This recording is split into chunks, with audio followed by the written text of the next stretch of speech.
video you put out of the Mary plug. That's amazing. You killed me on that one. It's like everything that goes through there. That's it. Mary, Mary, Mary. Bro, look at the comments. There's a guy in the comments of that video. He's like, he put all the scriptures about Mary being amazing. And I'm like, thank you, sir, for proving my point. You literally just proved my point. This guy can care less about Jesus. He can care less about Jesus. Jesus means nothing to him. It's about Mary. Mary is the one who ushered in salvation for us. That's what he told me. I said, bro, you are on the white powder, bro. The rocked up white powder that you break up and put into a glass pipe. That's what you want. Whoa, what are we talking about? Get inside, kisses. Come on.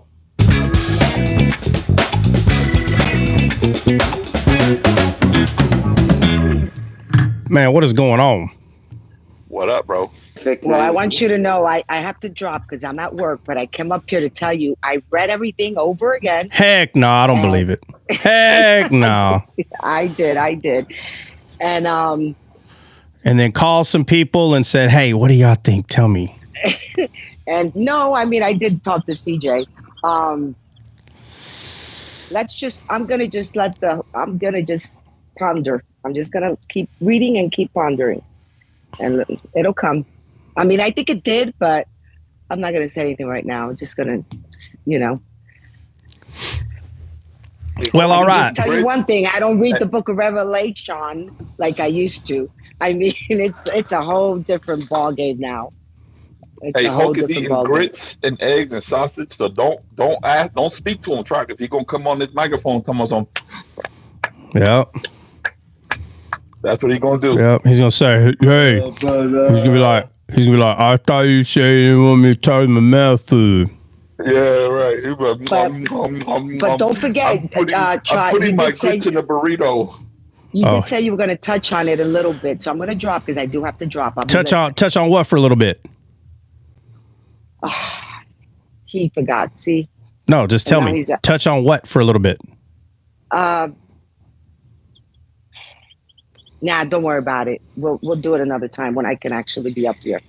The only thing I remember saying I was going to touch upon a little bit is what you were asking questions about, and I said when you study, I said I'm going to ask you questions, and based on your answers, we'll touch on it a little bit. So if you got to go, then we can't talk about it today. Exactly. So I'm just going to keep studying. Write my notes down, and then we'll see where we go from there. Okay, let me know when you're ready. I will. Bye. All right. All righty. Well. All right. So today, well, I don't know where that thing went. Man, we ain't passed one of these dumb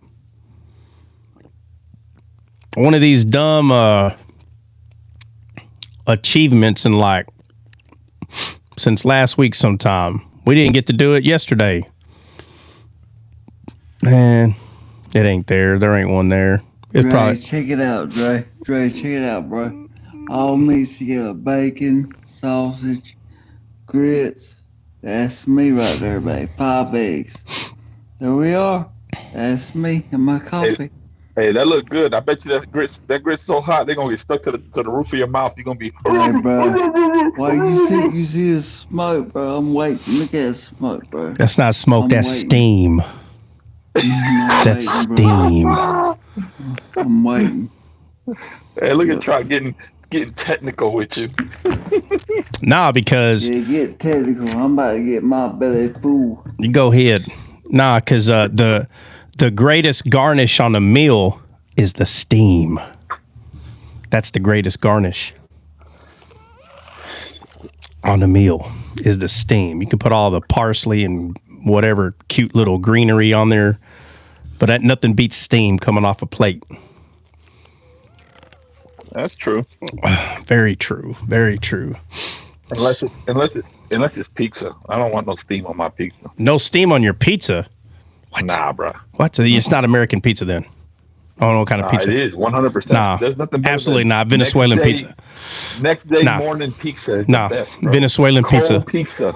Okay, cold pizza, all right, if you're gonna do cold pizza, then you have to eat cold chocolate cake with it at the same time.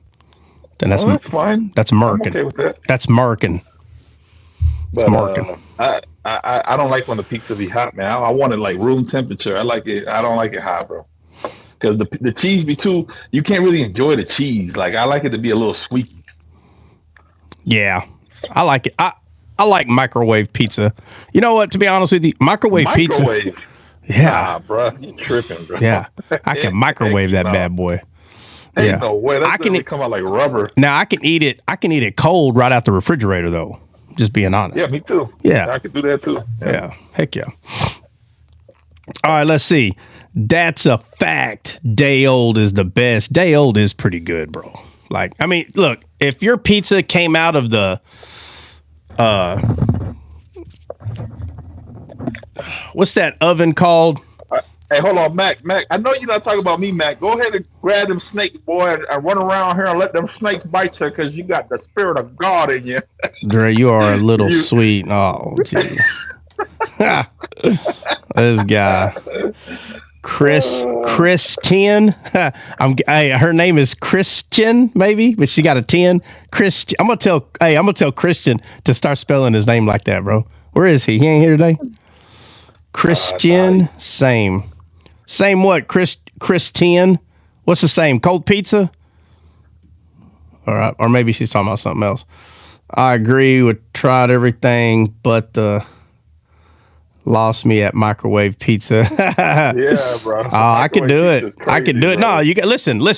Microwaving pizza is just like you would microwave like something sweet, like a donut, any type of sweet pastry. You only can do it for a few seconds. You can't just let it sit in there and cook. So like one slice of pizza on a plate, you put it in there for about 15 seconds, and that's it. Just enough to make it like kind of warm. You don't cook it all the way. You don't make the bread hard. You don't leave it in there that long. Bro. What you do is you grab the pizza the next day if you want it warm. You put it in the air fryer, bro. Air fryer. The air fryer be fire. Nah, air fryer. No, air fryer is the best way, but it takes too long. Microwave 10 seconds. Air fryer 20 seconds. Renegade's an idiot, bro. What an idiot, bro. What does that mean? I don't know. What the heck? Aztec. Renegades. Hey, Renegades Indian? That makes a lot of sense. Oh my gosh, this guy. All right. Hey, somebody tell Dre to keep Uncle Daddy and Sister Mommy out of his mouth and leave my culture alone. God. Man. Hey, Mac, did you marry your sister? His cousin. Calm down. His cousin. Taking it too far. I got you, Mac. I got you. His cousin, bro. It's not the same thing, bro. Yeah, he gonna be like, no, that's my stepsister. Cousin. It don't matter. As long as you share a house together. Yeah. Hey, Mac is hilarious, bro. Oh boy. Are y'all done playing around? Y'all ready to get serious? We not serious. You had like some list that you were gonna go and talk about, but you never pulled it up or whatever. What list? What are you talking about? You just said, "Oh, we about to talk about something." I don't know. I don't remember mentioning no list or nothing. He got the house to himself. You can tell he's happy. He got the house to himself. No. My wife's home, bro. My wife's home. Oh, he's faking happy. He's faking happy then. No. When she comes around, I got to fake like I'm sad. Y'all know the deal, man. Yeah, of course. Yeah. Tell her something's broken. Tell her something's broken. So I can't believe this. I got to fix this again. It's not a good time. It's not a good time. Hey, have you seen that video, bro, of that guy? He's like, this is how you keep your wife happy, right? And he's like, he breaks certain things on purpose, but he doesn't really break them. Yeah, that guy's a genius. So like he'll unplug a TV or he'll oh my god, yeah. Somewhere. Yeah, so like, you know what he'll do? He'll go in the bathroom and like turn off the turn off the water to the toilet. You know, you just turn the little knob. Yeah. And the wife will be like, "Oh my God, it's clogged." He's like, all right, I'm gonna need some time. And he'll like lay on the floor and with tools and be like, "Can you bring me a beer?" And obviously he drinks. Oh, yeah. "Can you bring me a beer? Make me a sandwich." And he's laying on the floor, and all he does is turn on. Bro, that's horrible. That's so dumb, bro. That's genius, bro. It's not. It's so stupid. No, it's lazy.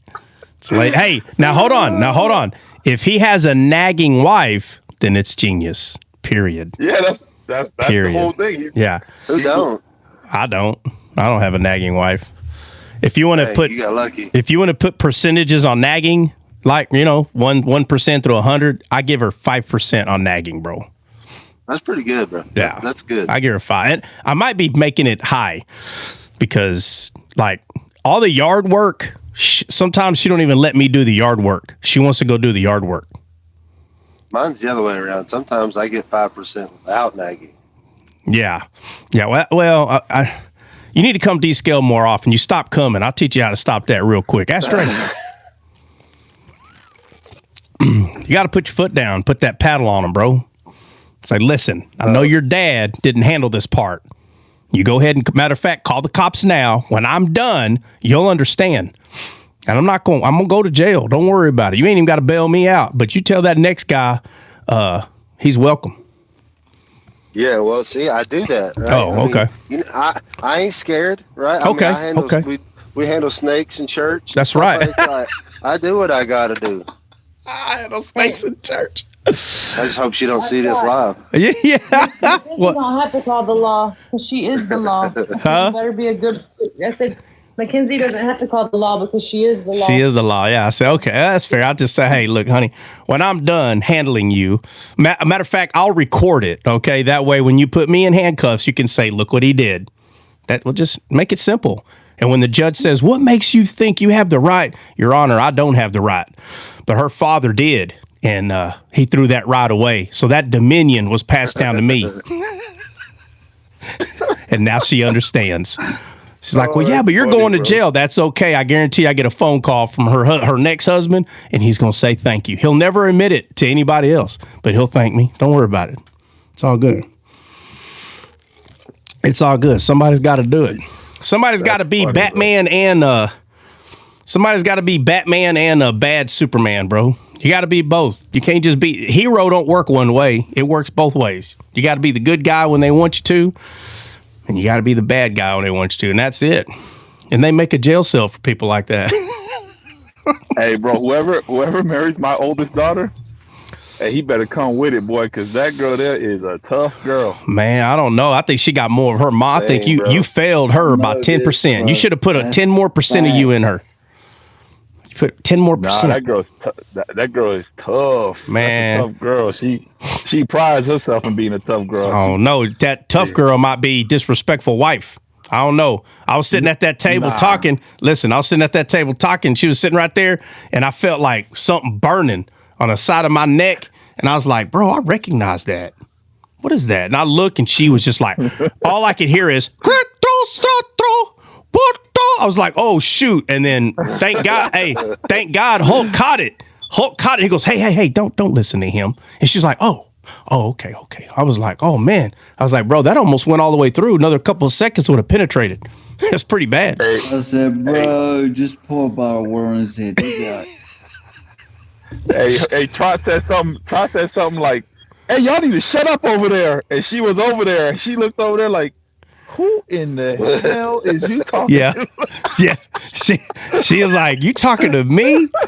And I was like, why is she looking at me like that? She thinks I'm talking to her. I'm talking to the knuckleheads in the back. And Hulk's like, hey, don't listen to him. And she was like, It was Hulk. Hulk was talking. He was mumbling. You could hear it in a microphone. I don't remember who. Like, yo, shut up, Hulk. And she looked at you like, Hulk is a nice guy. You are so rude. Oh man. Oh boy. Yeah, it almost went all the way through. But she's a tough girl though. She likes to do all the motorcycle riding. She likes to drive stick shift cars, shoot guns. Like she likes all that, bro. Yeah. I say ignore him. He's a little shorty. He's nothing. Just ignore him. He's not. Yeah. Hulk was over there talking crap for like 5 minutes. I was like, I wonder. Oh, he was Hulk was mad, bro. Hulk was hot. Hulk was like, leave him alone. Don't worry about it. He's short. He's shorter than you. He's just gonna talk and be short. And be short. Did I mention he was short? Well, he's short. Matter of fact, when I'm done, I'm gonna talk about how short he is. Yeah. Let me see.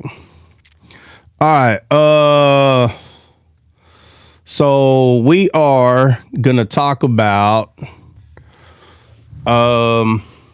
Isaiah 17. Yeah, Isaiah 17. Yeah. Dre was like, hey, let's go over Isaiah 17. I was like, so Damascus, the purpose of this is what is the significance of Damascus in this particular instance? Because I don't know if you heard me earlier. I know you usually can hear, but people say like Damascus is tied to like eschatology and the destruction of the city and all kinds of other nonsense. So I was like, all right, well, that'll be a good topic. Let's talk about it. We'll go over a portion of it. I'm definitely not getting all into the semantics, but we'll talk about what's important. How about that? That's what we'll do. All right, who's going to read? We need somebody to read. Nina's been volunteered. Hey, well, I'm driving and I don't know how to read, so somebody take Well, there my you spot. go. Well, that's a good reason right there. He can only handle snakes in church. That's it. But I ain't got no words on them. And you know, Bill's in Puerto Rico right now. That's why he ain't been on here. He over there living his best life. He's in Puerto Rico? When he go over there? I think he was finalizing his father's estate thing that he had been pending for like he's a year. He's on somebody else's live right now. Oh, he is? Yeah. That liar. He might really be in Puerto Rico though.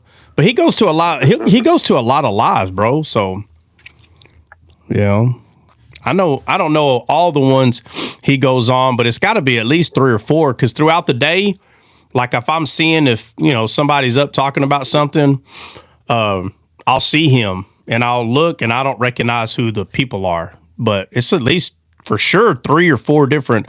Well, one of the people I do recognize. The black bald-headed guy. There. He's here. There he is.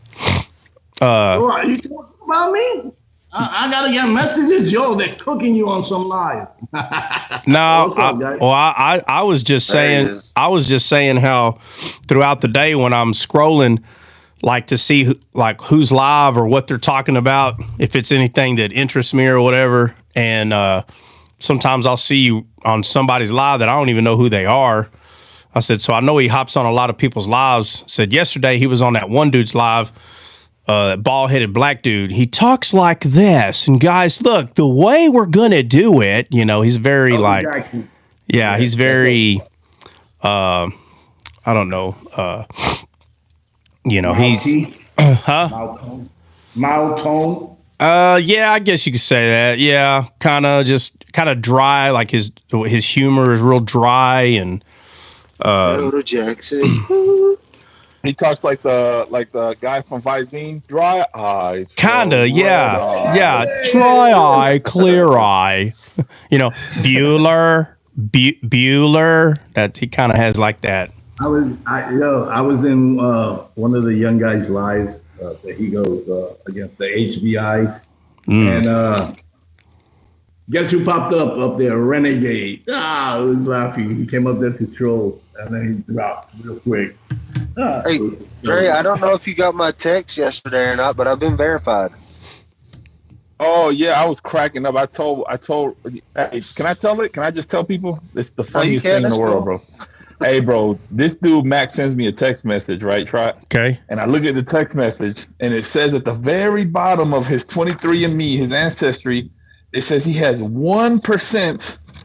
Watch out. Southern Bantu peoples. He has 1% of Southern Bantu, so black, basically. Yeah. And he's like, I'm ready to convert. I'm becoming a BHI. He has the pass. He can say the N-word now, bro. I don't want to hear no complaints. I don't want to hear no complaints. Hey, you better not tell his snake handling Snake snake handling his snake handling relatives that he's 1%. Hey, I got to pick a side now. Now he gives the pass. yeah, now that's it. You better show. Matter of fact, you better wear that shirt every day. Hey, that ain't enough to use a hard R though, is it? 1%. No. You can't. Yeah. No. It's the You got to end it with No free pass. No free pass. Yeah, no, the no. That's matter of fact, I'm surprised that word's matter of fact, hey, someone see if that word's in the dictionary still. Somebody look it up. What's a dictionary? With the It's a big book that has a bunch of words and it tells you what they mean. What? The one with the ER at the end? Yeah. No way. Hold on, let me look. No, I'm asking. I don't know. What do you mean no way? Why are you saying no way? Why are they saying no way? I think he thinks he said that it was there. No. I'm asking, is it there? Is it still there? I don't know. I don't know if it's still there or not. I don't know why that word would ever be in an American dictionary anymore. It's still in there, bro. Really? Yeah. Huh. I'm gonna do like the dude on TikTok. What? No way. No way. You're telling me for 30 years. Hey. Well, Dre just Googled that, so he's on the list now. Because he Googled it. Yeah. That's funny. Dre's married to a black woman and he don't get a pass. How about that? I don't know what you're talking about. Whenever everybody does that ancestry thing, everyone has at least that 1% of that in them for some reason. I don't know. If look at it. No, Like, I got. She referred to like that. They have that in them. I don't even know what to say. I'm so sorry because I you know how nervous I get anyway. So. Yeah, no, Jess, what you have to say is the word. Mac, what's the word? Southern Bantu. He got Southern Bantu. Yeah, no, but spell it. Southern what? BANTU. Oh, I need one of y'all. Just Mac, what? BANTU. BAN. Hold on. BANT. U. Yep. Just how it sounds. Bantu. Okay, just to be clear, BANTU. Yep. All right. So, Jessica, you call it Southern Bantu. That's what you call it. So when you say I don't know what to say, yeah, you do. We just told you. Now I have 3% Northern Cameroon and Hey, Bill, don't try to one up me right now. Let me have No. But, the 1% that we all have is, believe it or not, is Jewish. Every single one of us has 1%. Yeah, Look it up. it's true. All right. And if anybody, that's why I tell people. I'm sorry. Let me just say this. That's why I tell people there's no such thing as Jewish blood. You guys are dumb. There's no such thing. Ashkenazi, they get mad at me, even though I'm Ashkenazi. They get mad, but it's true. There's no such thing as Jewish blood. You're either in covenant with God or you're not. It's just that easy. Everybody's mixed. well, if they ask you what Southern Bantu stands for, just say Bantu literally stands for black ancestry. That's it. That's what it means. What do you call the Indians too? Because I was trying to explain to someone the other day that Callie was 50% American Indian and she gets benefits for or whatever. Anyway, and they said, "Oh my gosh, you called her an Indian?" I'm like, "Why not? I don't understand." Native. Okay. Yeah, but you can say Native American. Yep. American Indian. You can just say American Indian. Cherokee. Yeah. There it is. Yeah. Let's just speak to Jessica. She knows on that. And River as well. Hey, Bill, are you in Puerto Rico? Yeah, not yet. I'm getting prepared. Oh, okay. Yeah. I thought you was there already. I didn't come on yesterday because I didn't know you guys came on late. I saw this in the morning. Y'all weren't here. I thought you was eating chitlins in the morning over in Puerto Rico. He probably was. On a. I'm gonna have my morcilla. I know. Y'all be eating morcilla, cooking it on a car rim. I know how y'all be getting down over there. He said on a car rim. God, dog. God, it's the only metal around. Well, that's better than doing it on the radiator. You got to understand the town I'm from, we have more cows than we do people. Oh, that's a nice town. I be eating brisket every night. Oh yeah, we get you smell it early in the morning, man. You get that whiff when the little breeze is coming through. Man, it hits all. Bro, I saw this video from India, bro. They had like, they worship their cows, right? Yeah. They had a cow dog. This cow was yoked. I'm talking thick. That was a don't thick cow, let bro. Crispy hear you say that, bro. It's true though. And then they had like the thing had like it had like gold on his feet, on his hoofs, and he was dressed. That thing was dressed up, and they lifted up the tail so he could dookie, bro. I'm like, man, if Trot saw that thing, he'll be slaughtering that, making brisket. I have them. Hey, I'll have them worshiping. Bro. I'll have them worshiping that plate. That's what they're going to be worshiping. Crazy. Hey, boy, you're going to be messing with their imagination. I just ate man. God. Hey, I'll tell you. Hey, listen. They'll be like, hey, man, you just ate your God. And they'll be like, oh, and then say, congratulations, you just became Catholic. I'm going to tell them, y'all just became God. See, you ate God. Now God is in you. You became. Now he's on the inside. Now he's on the inside. Man, I tell you, we were on a mission in a certain area out there, and they try to brief us as quick as we can. I'm just going to go over this real quick. And we went into this huge tent, like a freaking circus, how big this tent was, looking for a very specific group of people. Anyway, we go in this tent, and it's on. Like, literally, the pew-pewing starts, bro. We start coming in. There's this big room, and I can see outside. I'm not realizing that it's like a garage door. That's how big this opening is to this tent. And I walk in this big center area, and man, the people were louder than the pew-pewing. And I'm like, what the heck? And it's just like food on the ground and like poop. I literally felt like I was like in a pig pen just for a second. And anyway, I tried. There's not much cover. There's a lot of concealment, but there ain't much cover inside this place. Well, anyway, the sun is barely starting to come up. At what point did you realize you was in Austin? Well, I wasn't. I was in India, no. but that's a good one though, for real. So, and the two guys that were right there, like, I don't know why they didn't pew because it would have been a good opportunity for them towards me, but they fall down, bro, with the weapons out. They're on the ground. I'm like, what? And I mean, I hate to say it. I mean, but what do you think happened? We all just, we just kind of pew-pewed them, and it was because a cow was coming in the tent. I look, big old cow right here, dude. And I thought it was a bull, but it wasn't. It was a heifer is really what it was. And I was like, what the heck? There was more behind her. I couldn't tell if there were bulls or not because we were gone. We grabbed what we needed, and they all dropped their arms to worship the cow that was coming in, bro. I was like, oh, man, I got so much to say about that. I didn't fully understand what was going on, probably until really like a year later is where it really clicked. Like, wow, they're worshiping. For their sake, I hope Krishna's real. It was bad, dude. That mid-battle, like right in the middle. Yeah, bro, right in the middle of it, bro. They just dropped what they were doing. I had no idea what they were doing.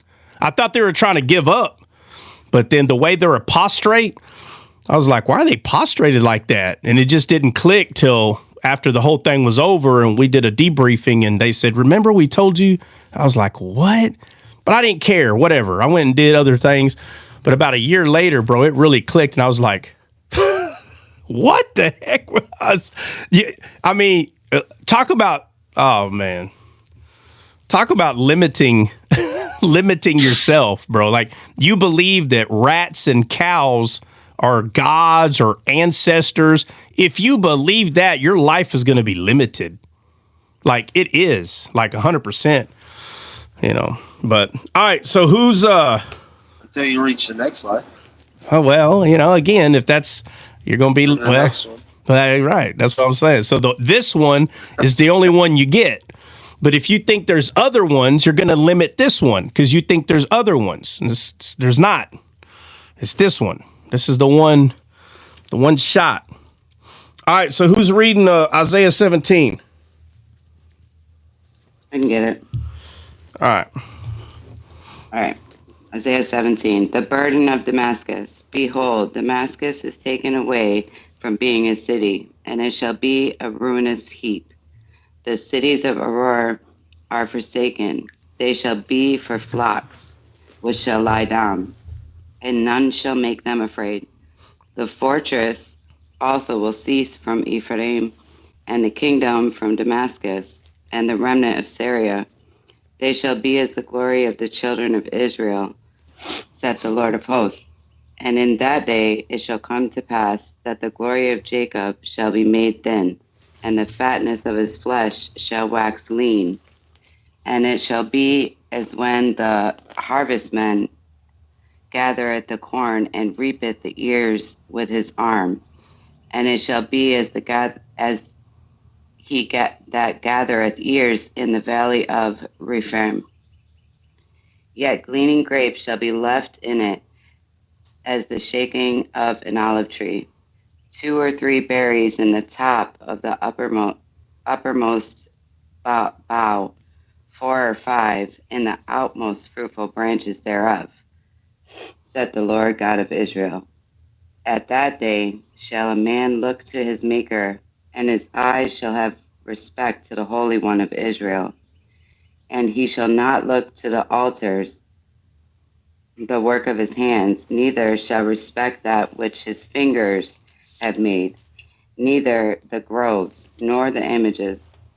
In that day shall his strong cities be as a forsaken bough, an uppermost branch, which they left because of the children of Israel, and there shall be desolation. Because thou hast forgotten the God of thy salvation, and hast not been mindful of the rock of thy strength, therefore shalt thou plant pleasant plants, and shalt set it with strange slips. In that day shalt thou make thy plant to grow, and in the morning shalt thou make thy seed to flourish. But the harvest shall be a heap in the day of grief and of desperate sorrow. Woe to the multitude of many people which make a noise like the noise of the seas, to the rushing of nations, that make a rushing like the rushing of mighty waters. The nation shall rush like the rushing of many waters, but God shall rebuke them, and they shall flee far off, and shall be chased as the chaff in the mountains after the wind, and like a rolling thing before the whirlwind. And behold, at evening tide, trouble, and before the morning he is not. This is the portion of them that spoil us, and the lot of them that rob us. All right, what about it, Dre? So the argument is that there's an argument about this? Oh man. Should have known. Well, not I guess the statement, I guess. I don't know, it's not really an argument, but like people have said that like that prophecy has never come to pass because Damascus has never been a heap of ruins. So there's like a news report recently of Damascus and like the war that they're going through. So it was like, oh, that's prophetic. When that happens, basically we're getting closer to the second coming of the Messiah.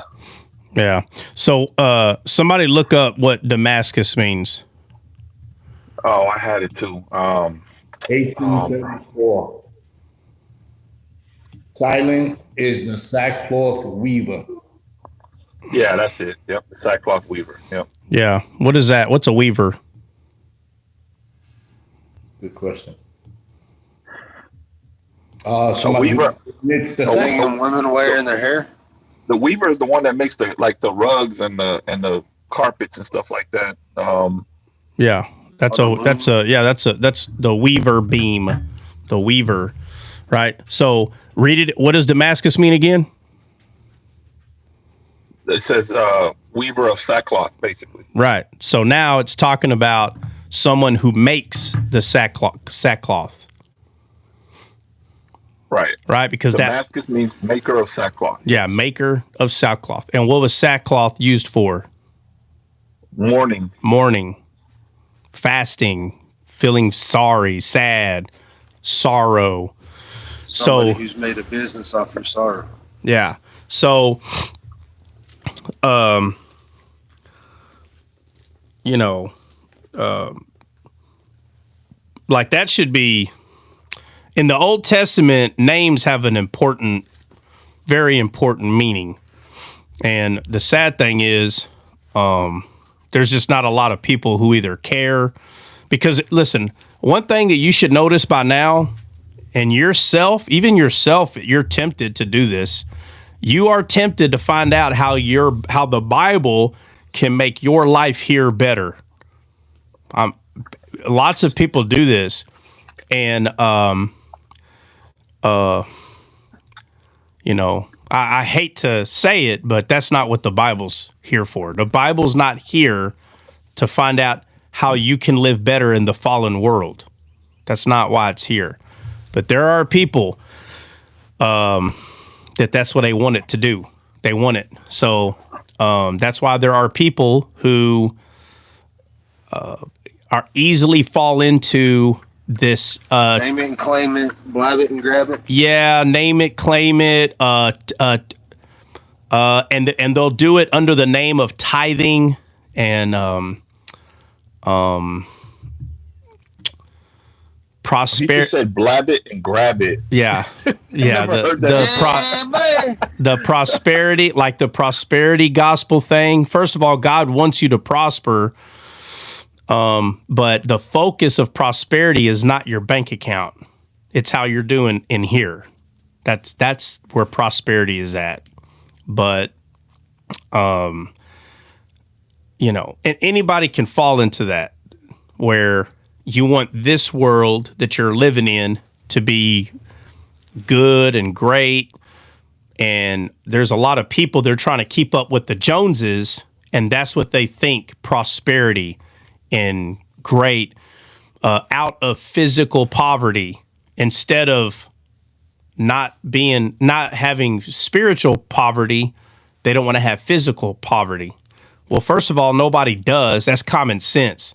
You know, it always makes me laugh. Like, I will bust out laughing when someone speaks to another human about poverty, like if nobody knows what it is. And then if you've never lived in it, then you don't know what it is. That's the dumbest thing. It's the dumbest thing that gets passed down. How is it that a rich person doesn't want to live in the street? Let's talk about someone who was, real quick, that was brought up rich. How do they know that it's not good to live under a bridge? How do they know that? Did they have to experience it? Absolutely not. So No, they've seen it. It's so crazy to me. People who have lived under a bridge, I don't care if it's self-induced or, you know, something hard happened in their life. I don't care how it happened. Just because you experienced it doesn't mean that other people don't just naturally understand that's probably not the way to live. It's crazy to me. They're like, don't talk about that. You don't know. Everybody is always trying to have a crutch. Everybody wants to have a crutch. They're unique. Only me. I'm the only one that's been lived in poverty. You're rich. You don't know nothing. This is the dumbest things I ever heard in my life. Nobody has to live in poverty to understand. Listen, just because they can't explain details like, you know, what rotten milk smells like, or seeing cockroaches on your food, like, you don't know what it's like to have cockroaches on your food. I don't want cockroaches on my food. What the heck are you talking about? I don't have to have cockroaches on my food to know that's probably not an appetizing meal. I don't have to have those things happen to me. You know, if I went around in life telling people, you don't know it's hard, you ain't never been to war. Listen, if you've been pew-pewing in the streets, that's not war. I don't care what you say. That's not war, okay? That's called people being stupid, and they don't know how to harness their emotions. That's not war, okay? Don't lecture people about war if you ain't never been in war. And just because you're living in a house and you had drive-bys happening, that's not war, okay? I'm sorry. That's not war. That's not what war is. That's called idiots driving around shooting weapons. That's not the same thing as war. Trust me. That would have been a great day. Oh, how many bullets? 18 rounds? Okay. How many bullets? 100? Wow. Is that it? Yep, that's pretty much it. Oh, it's over? It lasted 10 seconds? That's a bad day. That's not war. But I don't expect anyone to understand what actual war is. You don't have to understand what that is. But majority of people don't have to go to war to know what it is, bro. They don't want to go. They don't want to go. I don't have to tell them, well, you ain't never been, man. You don't know any better. Well, first of all, if I did say that, it still wouldn't matter because all they have to say is, well, I don't want to go to war. So then I tell them then they don't know nothing about it because they haven't been. They don't have to know. They don't want to go. Obviously, it's natural. Not everybody has to live in poverty to not want to be part of it. Not everybody has to go to war to not want nothing to do with it. Most of us have common sense.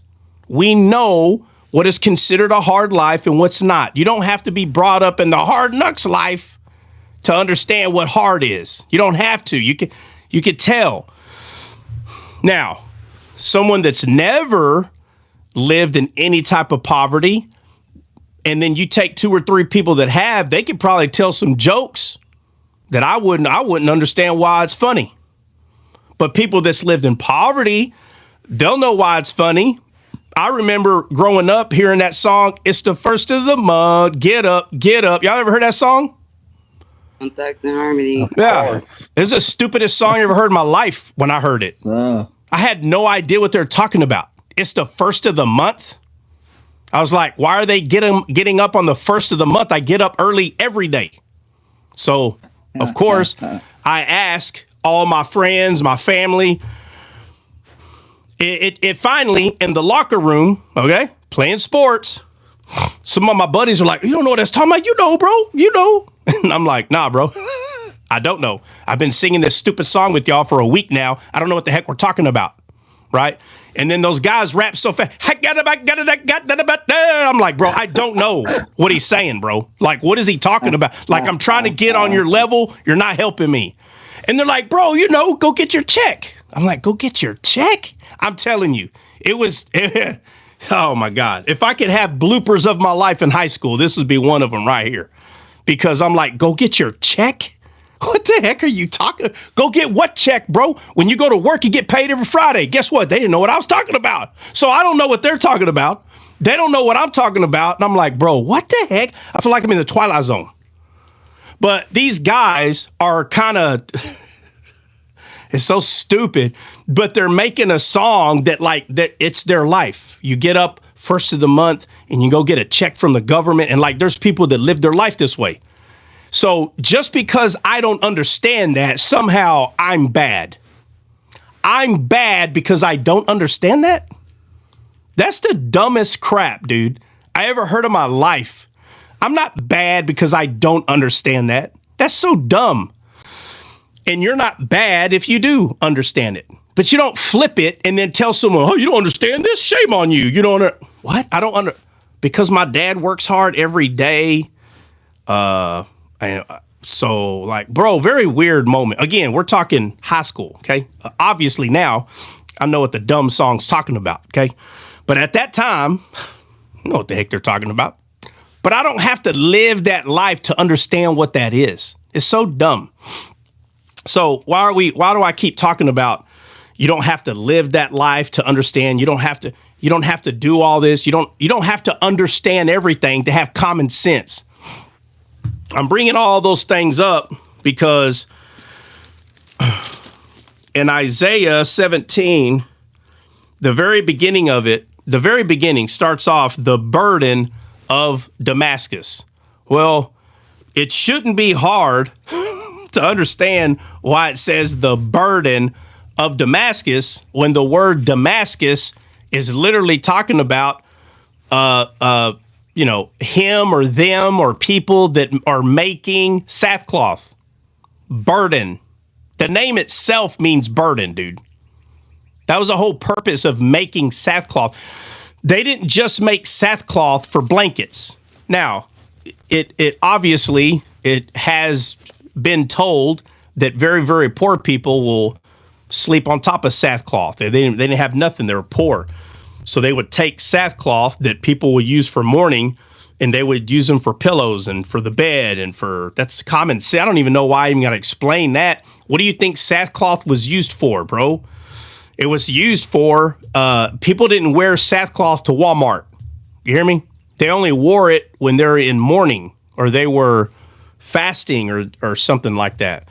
So it was only used for those occasions. It wasn't like daily attire.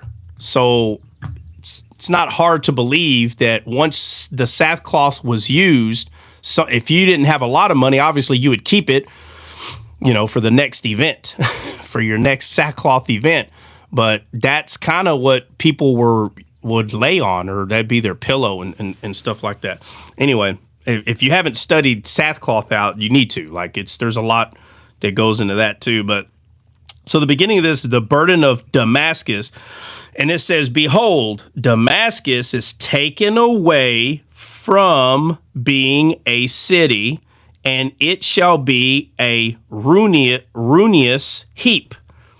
And let me go to... Hey, did you look it up in the Greek yet? Yeah. Where is Damascus? Is it in Syria? Where is it? Syria. North of Jerusalem and by Hebron. Yeah. Okay. So it's Syria, right? All right. I just for a minute there. Oh yeah, bro. It says it right there. I'm sorry, guys. I'm sorry. Forgive me. Well, that's why it was in the news, because of the overthrow of the last regime, the government, and all that. Yeah. Going through that whole battle. Yeah. No, but it says it right here, man. My bad. Further down, it says it. All right, but it says it's taken away from being a city, and it shall be a ruinous heap. All right, now somebody go look up that word heap.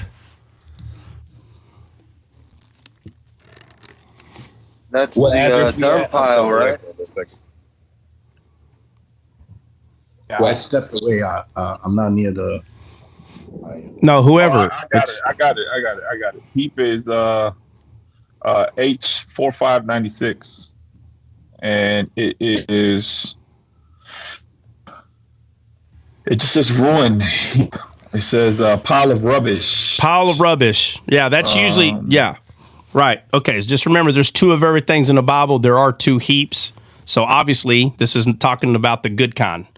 So it says it's going to be a ruinous heap. It's just pointing to a bad heap, like a pile of rubbish, like Dre said.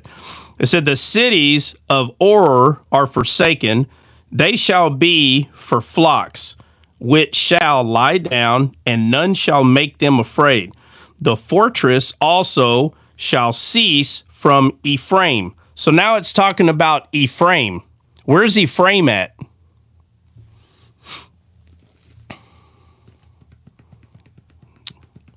Hello. Ephraim? Yep. Isn't that That's north of Damascus, right? Isn't that we're close to Mount Hermon and all that? Yeah, but Ephraim is part of Israel. Right. Yeah, Damascus used to be the original border. It's a chief gate of Jerusalem. It's the chief gate. It is a chief gate. Thank you for that. I forgot about that part. It is a chief gate. So here it's also talking about Ephraim. So it talks about Damascus. It talks about Ephraim, and it says, the fortress also shall cease from Ephraim. So is Ephraim out there in Damascus still? I don't think so. So why are people saying because Damascus is getting blown up? What about Ephraim? Is it not talking about both of them? Let me go back. Somebody pull up a map. Is Ephraim and Damascus?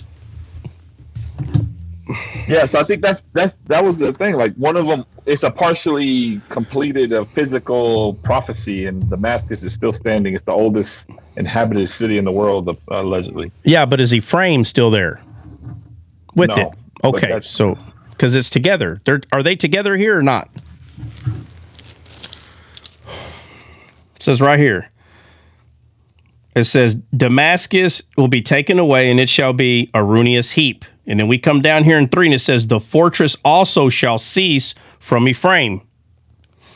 So is there a place still called Ephraim today? Because these things are happening simultaneously. And it says, and the kingdom of Damascus and the remnant of Syria, they shall be as the glory of the children of Israel, saith the Lord. So that means all of Syria. So that if people are going to say that today Damascus is going to get ruined, then that means all of Syria is going to come to the Lord.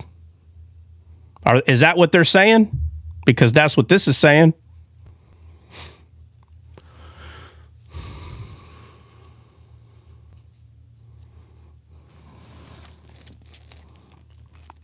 All right. It says, the fortress also shall cease from Ephraim, and the kingdom from Damascus, Ephraim, and the kingdom from Damascus, and the remnant of Syria, they shall be as the glory of the children of Israel, saith the Lord of hosts. And in the day it shall come to pass that the glory of Jacob shall be made thin. What's the glory of Jacob?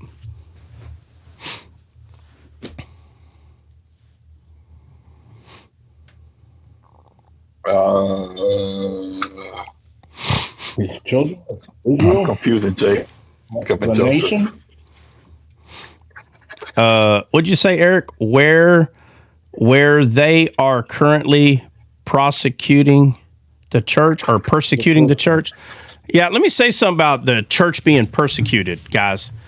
Here we go back to individuality. Look, individuality is real. We're all individuals in this world. But God doesn't see us as individuals. He sees all of us as one body. So if someone in China is getting persecuted for being a Christian, is the body being persecuted?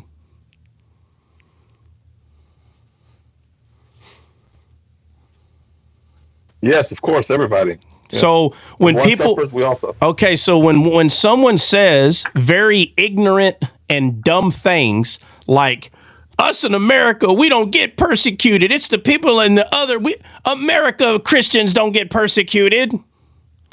That's the dumbest thing I ever heard in my life.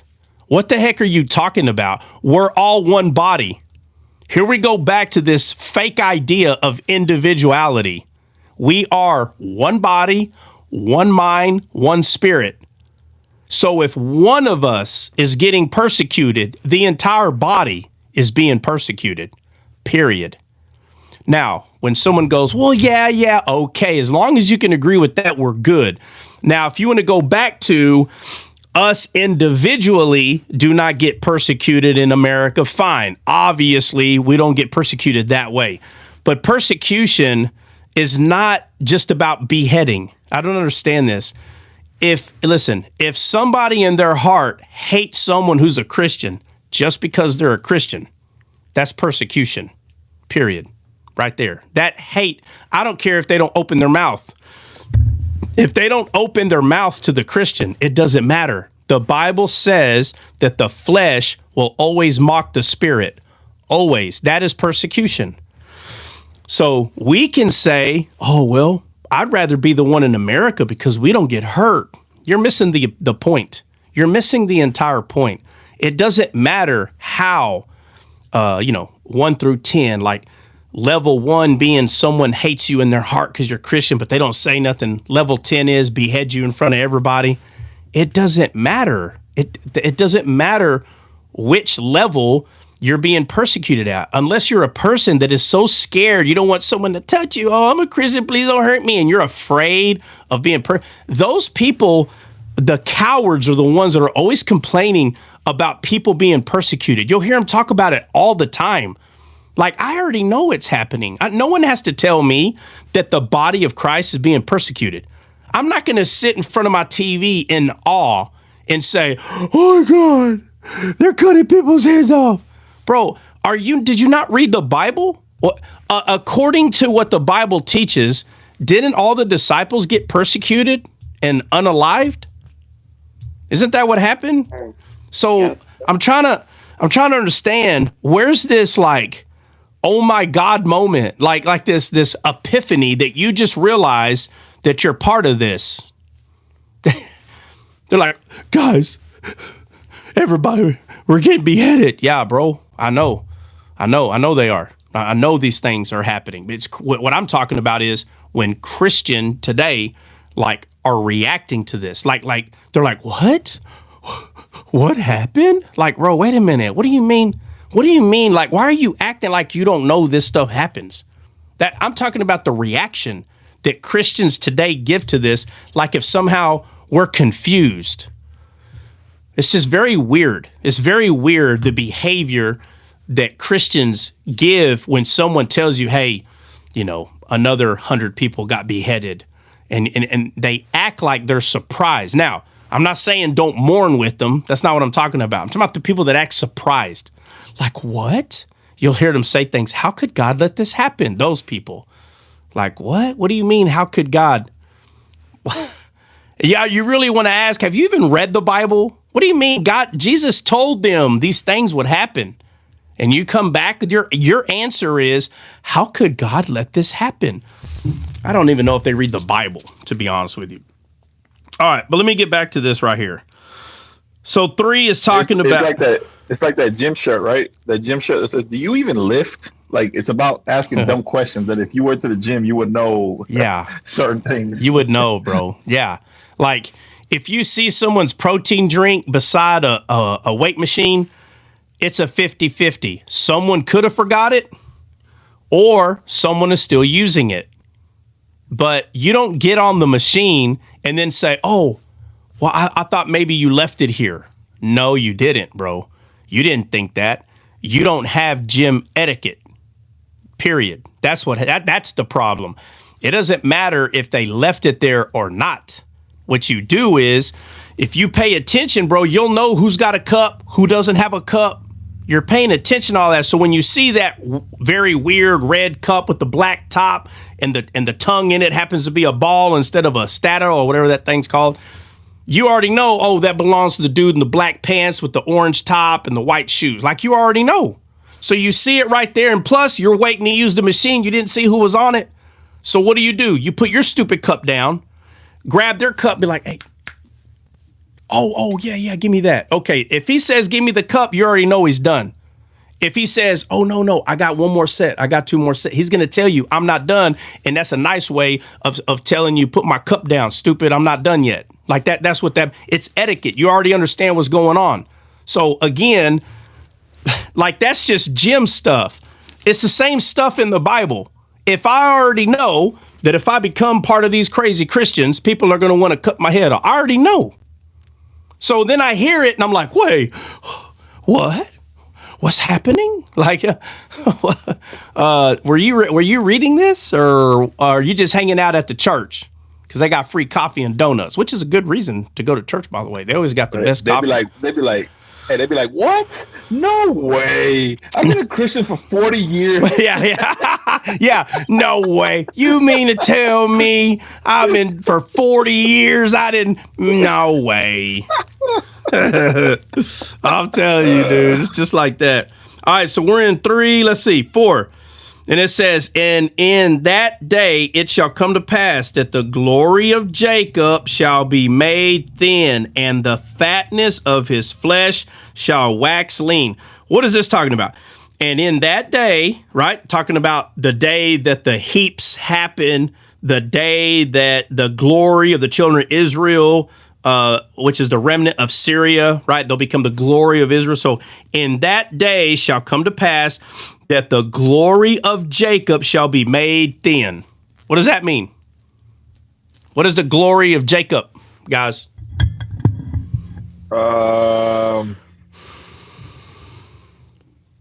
Like the nations, like Israel in general, like it's talking about. Okay, so who is Jacob? Israel. Yeah, but the person Jacob, because it's not saying Israel here; it's saying Jacob for a reason. He's the son of Isaac. Yeah, so when God refers to, when he's telling Moses, Why does he say, tell him you're the God of who?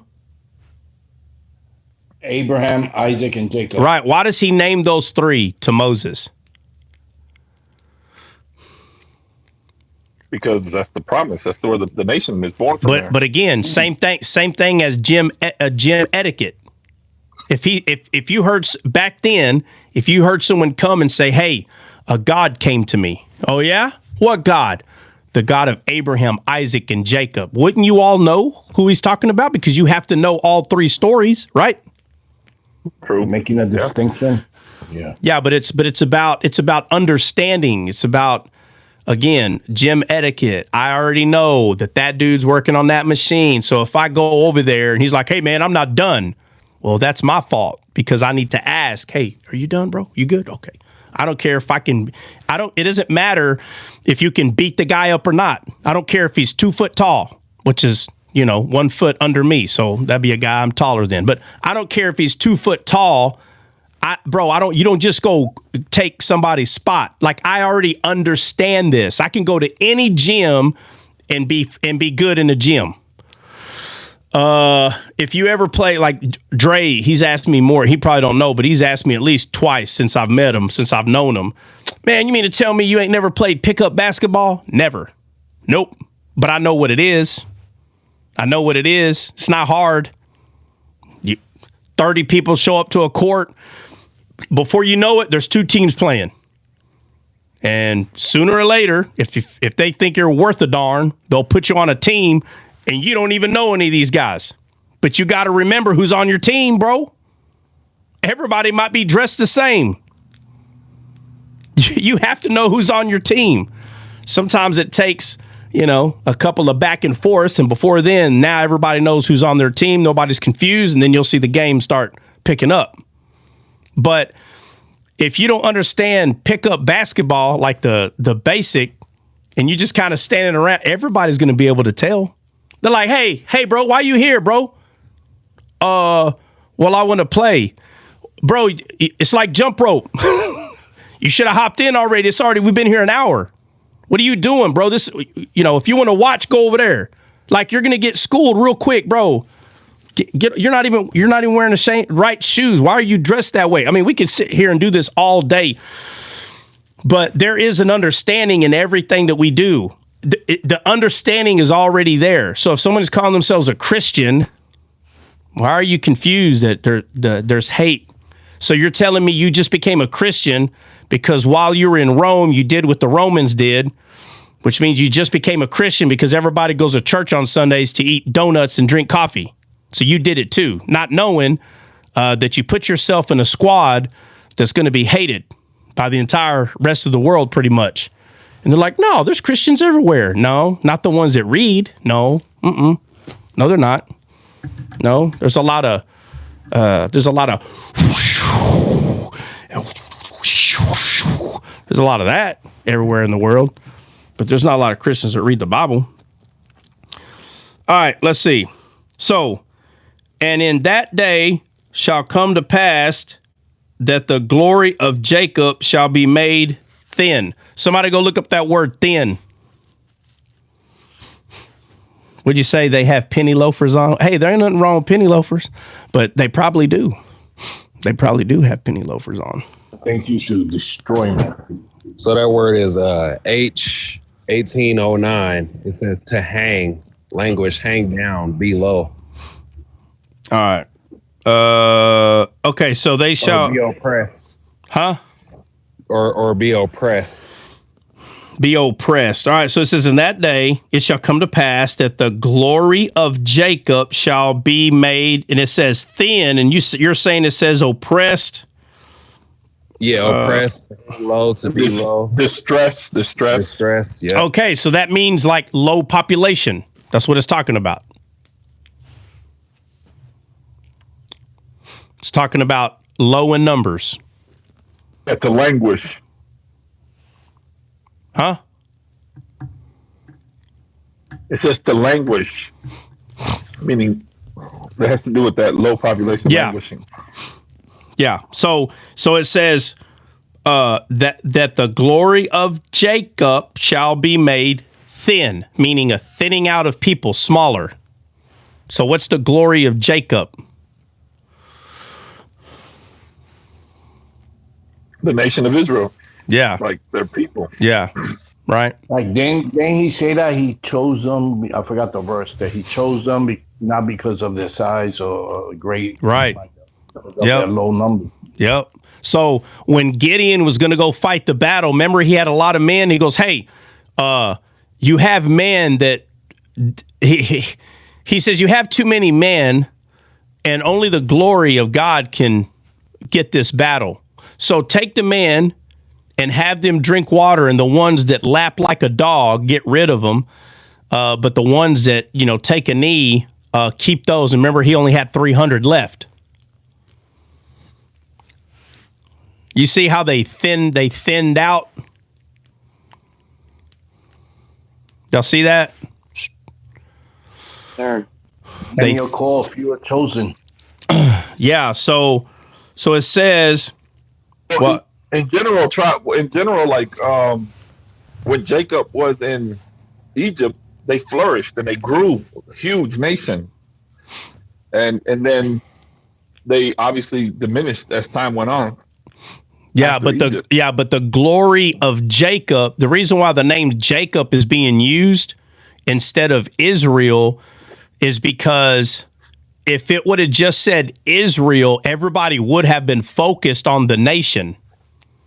But it says the glory of Jacob, which is talking about the only glory of Jacob is God. God is the glory of Abraham, Isaac, and Jacob. But they use Jacob because Jacob's name changed to Israel. So that's important to know why it's talking about the glory of Jacob will be thinned out. It is referring to people that are worshiping the God of Abraham, Isaac, and Jacob. It's talking about that God. But Jacob is Israel, which is funny, but it says, all right, so I'm still at 4, right? That the glory of Jacob shall be made thin. So now we know that there's less of them. And then it says, and the fatness of his flesh shall wax lean. And the fatness in the Bible is talking about what? What's the fatness? Belly. The oil, the spirit. Yeah, but it's like the spirit belly, not the physical belly. Right. Right. That's why you had that. Right? That's why you'll hear the fatted calf. The fatted calf. It's like the calf that has a lot that's eaten a lot, like the calf that's chewed a lot of cud, has a lot of word in it. The living water, full of oil, right? Yeah, you could say oil. Yeah, because anything in the Bible that's referring to God, right? So the word, the oil, the spirit, the belly, the living water belly, of course. But that's what it means when it says the fatted calf, or when it's talking about fatness, because you got two fatness. You got someone that's in their other belly fatness, and I'm not talking about if you turn sideways in the mirror, you got a glutton problem. I'm not talking about that kind of fatness. I'm talking about you either have the word of God in you abundantly, or you have another word. And it doesn't matter what that word is, because if it's not the word of God, then it's the other fatness. It's not the right pleasantness. It's not the right one.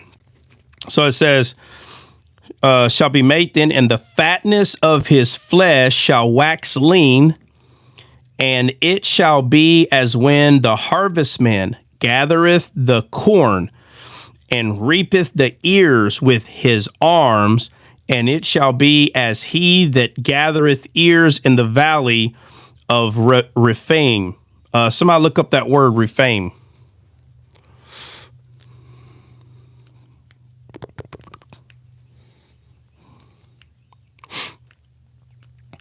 Y'all get it?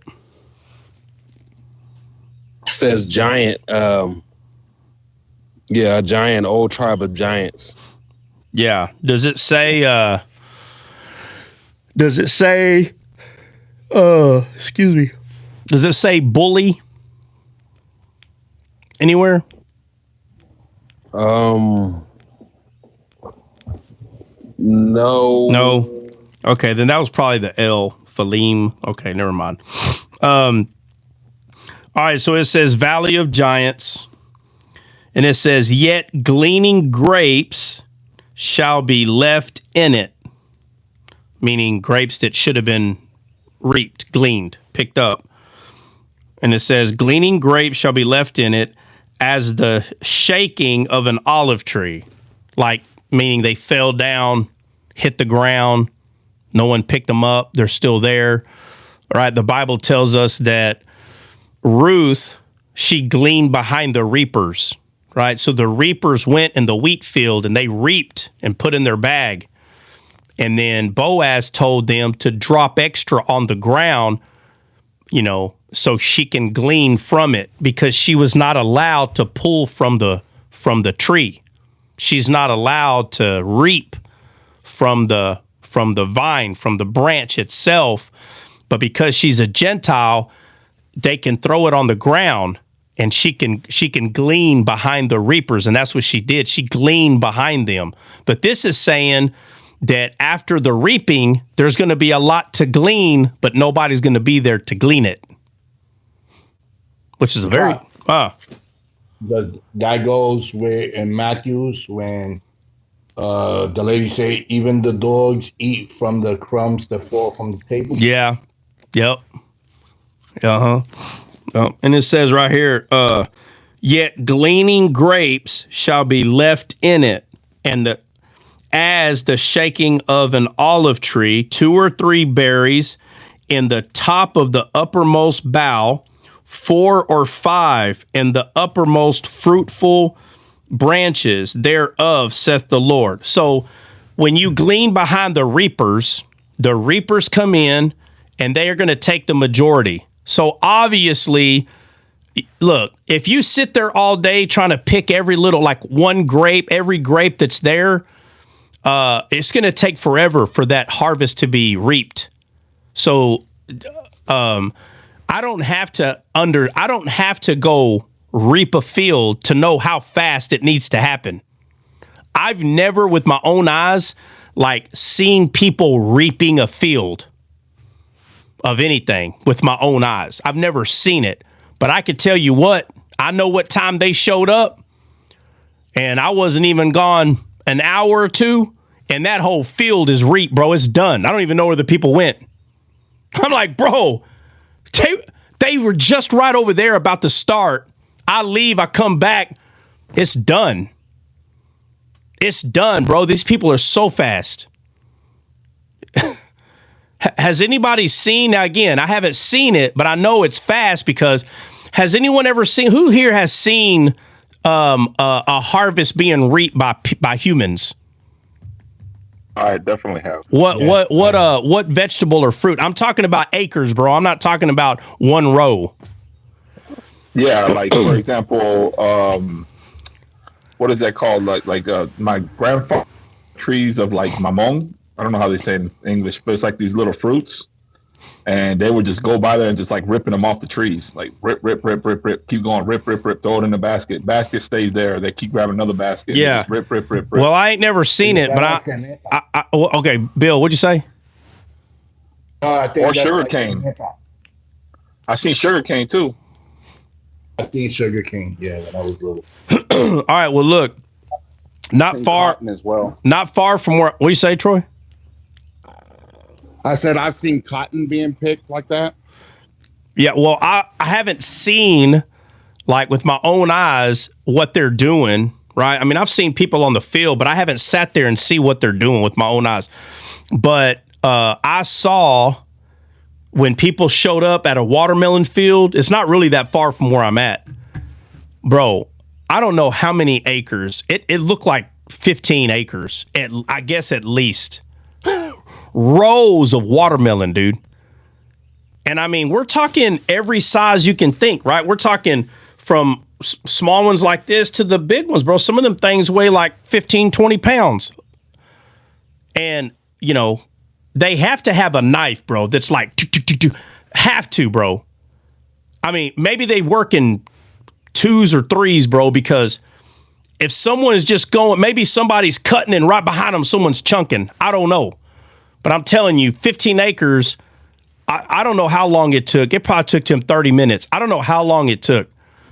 But it clicked in my head like, bro, if you don't have a system, you could, matter of fact, let's just say if you had 100 or 200 acres to do, and there was 10 or 20 of you, I guess, if you didn't have a system down, I can see some of your watermelons going bad. I mean, you have to, wow. I mean, like I said, I don't know a whole lot about it, man, but again, here they're talking about grapes, and I am talking about wheat. Watermelons is a little more simple because they're big, so you're not going to miss a whole lot of them. But on the smaller stuff, like grapes and stuff like that, obviously that stuff's got to be cut too. But you're not going to get everything, because if there's a little cluster of grapes about this big, it's not even worth that 3 seconds.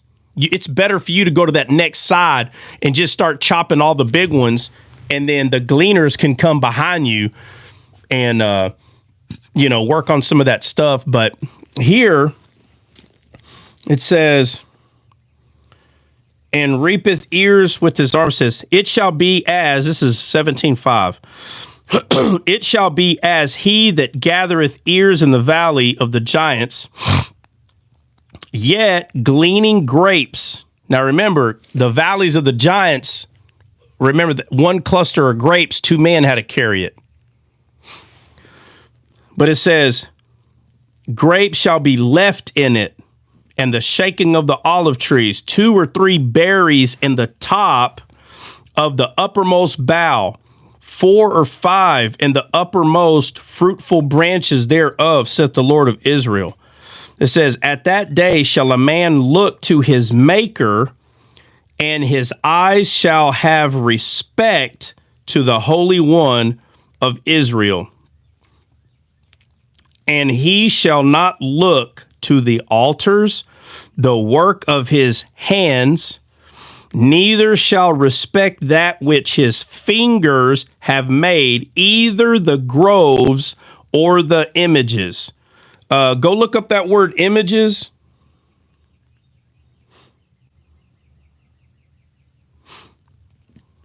Yeah, it's H 5253 or 5253, and it's the word incense, altar, sun pillar, idol, image. It says used in idolatrous worship. It says sun. What does it say? Sun what? Sun pillar. Sun pillar. So that's the sun god. So it's okay. So it says, all right. So it says, neither shall they respect that which his fingers have made, either groves or the sun god. Okay, so there's no more respect. So remember, the sun god is that all the harvest is because of them and the sun god. But notice what it says. It takes away all their works. This harvest that's being talked about here is talking about a harvest that you start giving glory to God. You're no longer giving glory to the sun god in your own hands, because these type of fruits, this type of works can only come from God. That's why Paul said, one may plant a seed, another one water, but it's God that gives the increase. Because the harvest that Paul was talking about was a spiritual harvest that you cannot give credit to your own hands. That's the harvest that Paul was talking about. So here, where it says, 7, at that day, a man looked to his maker. So the day of the thinning of the glory of Jacob, that man will look to the maker, to his maker, and his eyes shall have respect on the Holy One of Israel, and he shall not look at the altars. That's one. The work of his hands. He's no longer focusing on his own works. And again, that's talking about earning God. by your own works. And it says, his hands neither shall respect that which his fingers have made, either the groves or the sun god, the images. He says, in that day shall his strong cities be as a forsaken bow. And it says, in an uppermost branch, which they left because of the children of Israel. And there shall be desolation, because thou hast forgotten the God of thy salvation, and has not been mindful of the rock of thy strength. Therefore shalt thou plant pleasant plants, and shalt set it with strange slips. Go look up that word slips. That should be gods or something, lords or something like that.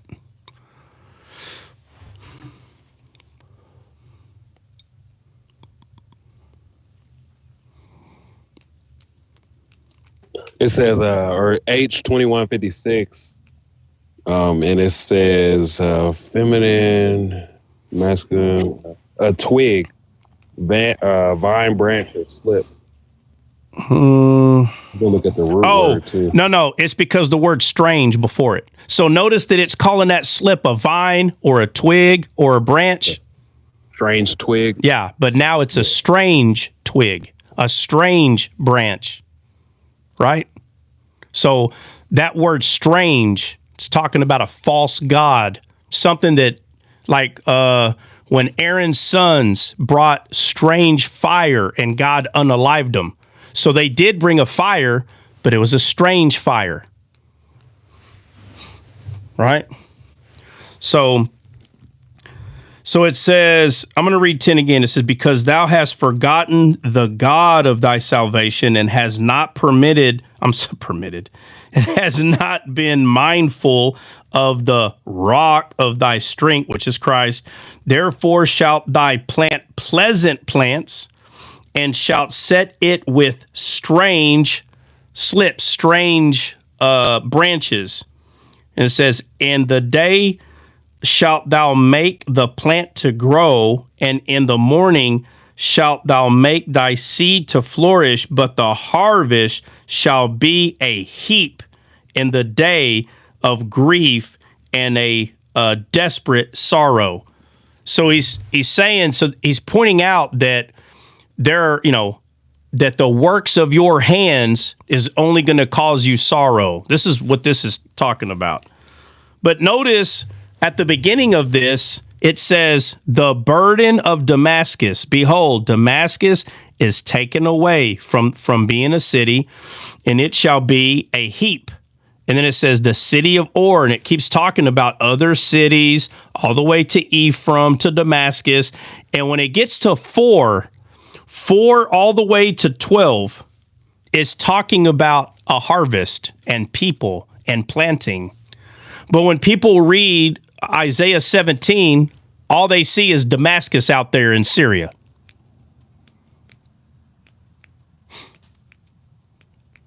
Y'all see what I'm saying?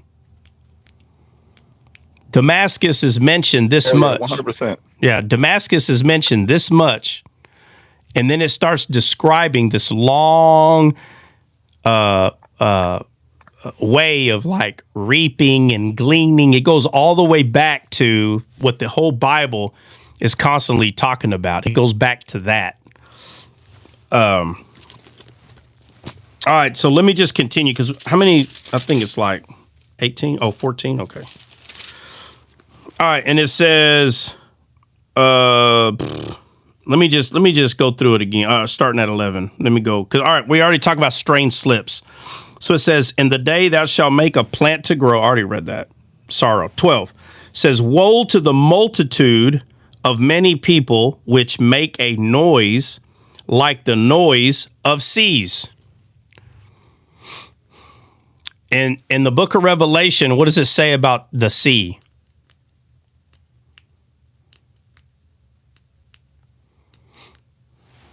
Anybody? Where's Jessie when you need her? What does the book of Revelation say about sea? Is that where the dragon comes out of? No, I want to know what it says about the sea, though. We can't move on till you find it.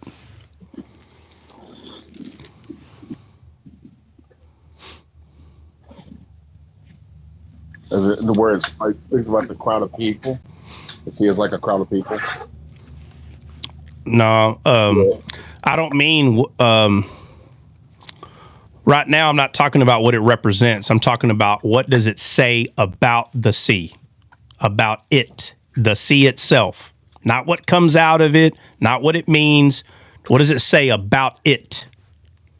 In Revelation 4:6, it says, "And before the throne there was a sea of glass." No, that's not it. That's not the way you're looking for it. It's a multitude. It's the one that talks about a multitude of people.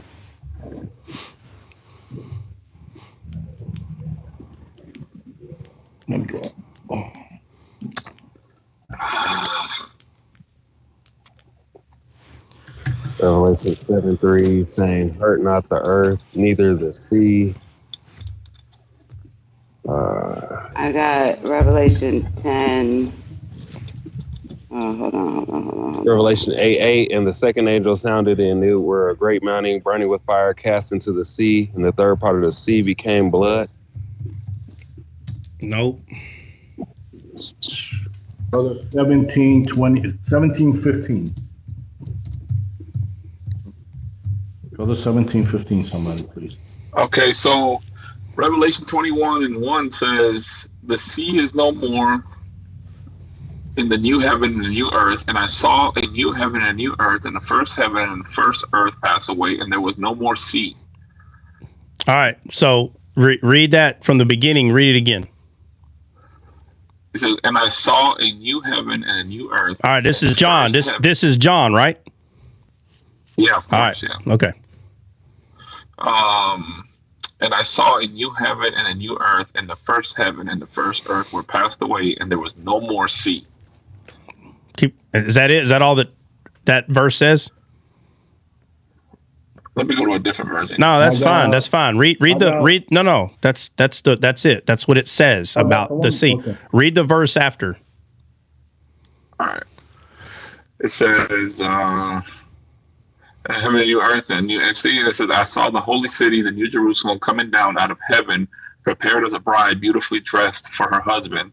And I heard a loud voice from the throne saying, 'Look, God's dwelling place is now amongst people, and he will dwell with them, and they will be his people, and God himself will be all right. So with them what? as their God.'" God dang it! Did you just read 2-3 verses? Yeah. Okay. No, just read the verse after. There's no more sea. Just read that verse. Okay. No more sea. "And I saw the holy city of Jerusalem coming down out of heaven from God, prepared as a bride, beautifully dressed for her husband." All right. So I want you to read those 2 verses again. All right, give me a second. It says, "And I saw a new heaven and a new earth. The first heaven and the first earth were passed away." All right, right there. Stop. There was- Stop. So the new earth and what was passed away? How does he word it? The first, it says the first heaven and the first earth. Okay. So John is saying that the first heaven and the first earth have passed away, right? Correct. All right. And then he says what? And there was no more sea. There's no more sea. So there's no more sea. And after there's no more sea, what does he see? He says, "And I saw," he says, "and I, John, saw the holy city of Jerusalem coming down from God out of heaven, prepared as a bride adorned for her husband." Yeah. So there's no more sea, and then he sees something coming down. So what is the sea? I've said this at least once or twice. I know for a fact I've said it. But it's important to know what the sea is. It's in a multitude of people. Well, if we say it's a people, if we say it's animals, if we say it's a pizza, what is it? No, we can call it all these things, But what is it? The saints? Would it have to be like? It would have to be. If it says there's no more sea, and we like, I'm just putting two and two together. The dragon comes out of the sea, then this is obviously not a good thing. So it has to be something to do with like carnality or evil or something to that nature.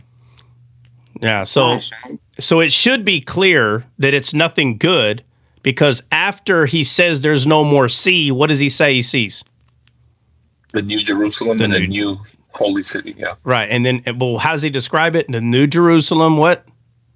He says the holy city, New Jerusalem, coming down from God out of heaven. Right. And then keep going. And adorned, it says, as a bride adorned for her husband. As a bride, coming down as a bride. No more sea. And then I see something coming down as a bride. No more sea. You read dirt. All right, hold on. I'm only saying that because of where we are. All right, so look, so let's go back to Isaiah 17,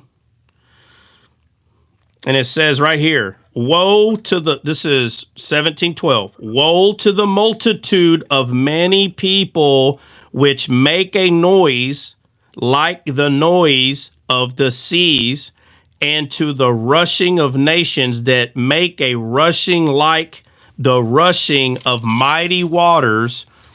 The nation shall rush like the rushing of many waters, but God shall rebuke them. And they shall flee far off, and shall be chased as the chaff of the mountains before the wind, like a rolling thing before a whirlwind. And behold, at evening tide trouble, and before the morning he is not. This is the portion of them that spoil us, and the lot of them that rob us. Now this part right here, 18, it says, woe to the land shadowing with wings, which is beyond the rivers of Ethiopia, that sendeth ambassadors by the sea. So you got these people that talk about, the BHI, that talk about, that they came on ships and all these things. They don't even understand what they're reading. They're really picturing boats and people on boats. Like, that's all they're picturing.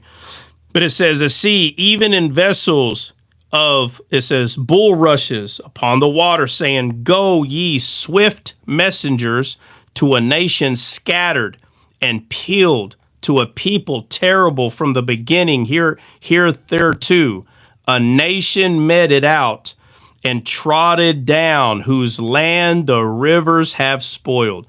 All ye inhabited of the world and dwellers on the earth, see ye when he lifteth up an insignia or a sign on the mountains, and when he bloweth the trumpet, hear ye.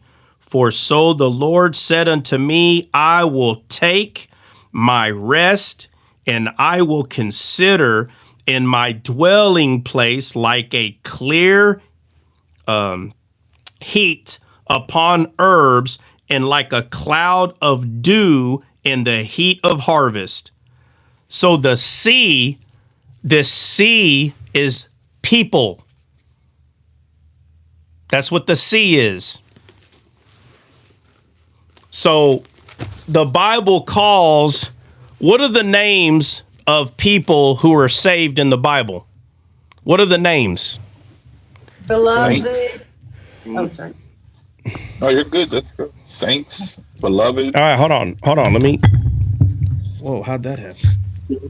Believers. Or children. All right, so we got saints, beloved. What else? Children. Believers. Friend. Huh? Friend. Heirs. Brethren. What about mountains? Yeah. Okay. Notice how I'm asking y'all a question, and y'all give me all the words that could easily describe a believer. Where are the words that isn't so likely to be used? Mountains. What else? Ships. There you go. Ships. Hold on, guys. Come on. Ships. What else? Pomegranates. Well, that's more the temple, but you can use that. Pomegranates. Living waters.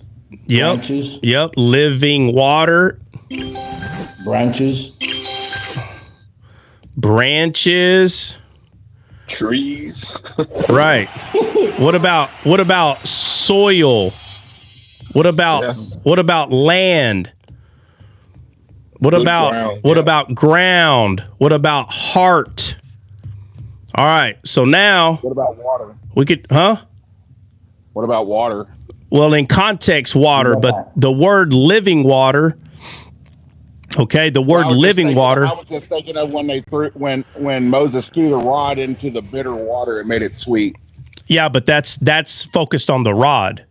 So the context there is focused on the rod making something bitter sweet. So it doesn't mean that you can't use that, but the only way we can use that word water right there is because we know the rod is representing Christ. So it doesn't have to call that water living water because Christ was put in it, but it's going to call it sweet, but it's going to call it sweet water because it's pointing to other truths that are in the Bible, like honey and things like that. But yeah, you can use water. Light. Okay. Well, anyway. Okay. Well, I'm not trying to name all of them. All right. So now, hold on. Time out, guys. I already know there's 50,000. Okay. We don't got to write all of them down. I'm just trying to get you thinking here. All right. So now let's look at unbelievers. Oh, crud. What'd I do? I bet you he erased the whole thing. I was just gonna say we gotta do it all over. What'd I do? Yeah, he erased the whole thing. Yeah, you know he did. Bro. Well, he's only using it for us to think. He probably don't have to rewrite it. Right? Oh, man. What'd I do? Not this. It's good for. All right. Okay. Unbelievers. Oh, that's cruddy. Is that opposite of gritty? Yeah. Maybe it's right here. Ah, that's straight trash. Just go back to the back arrow and undo whatever you messed up. There is no back arrow. Top left should be one somewhere. Hit Control Z. Hit Control Alt. He has Apple. I don't know. What are you doing this on, by the way? What application? That makes a difference. I'm on Notes. Yeah, Notes should have an undo, bro. Go to File, Edit, somewhere up there. It should be an undo. Gosh, I gotta do everything. 3 little dots. Somewhere you can click the 3 dots. I don't know if that works or not. Notes. Let me see. I don't know what I did. Yeah, 3 little dots on the top right. Iron beats pen and paper. I tell you that. Dinosaur, but Remember that. I got the dinosaur. I am the oldest. Definitely wouldn't be losing whatever we just wrote, right? No, That's right. it's not gonna mess nothing up.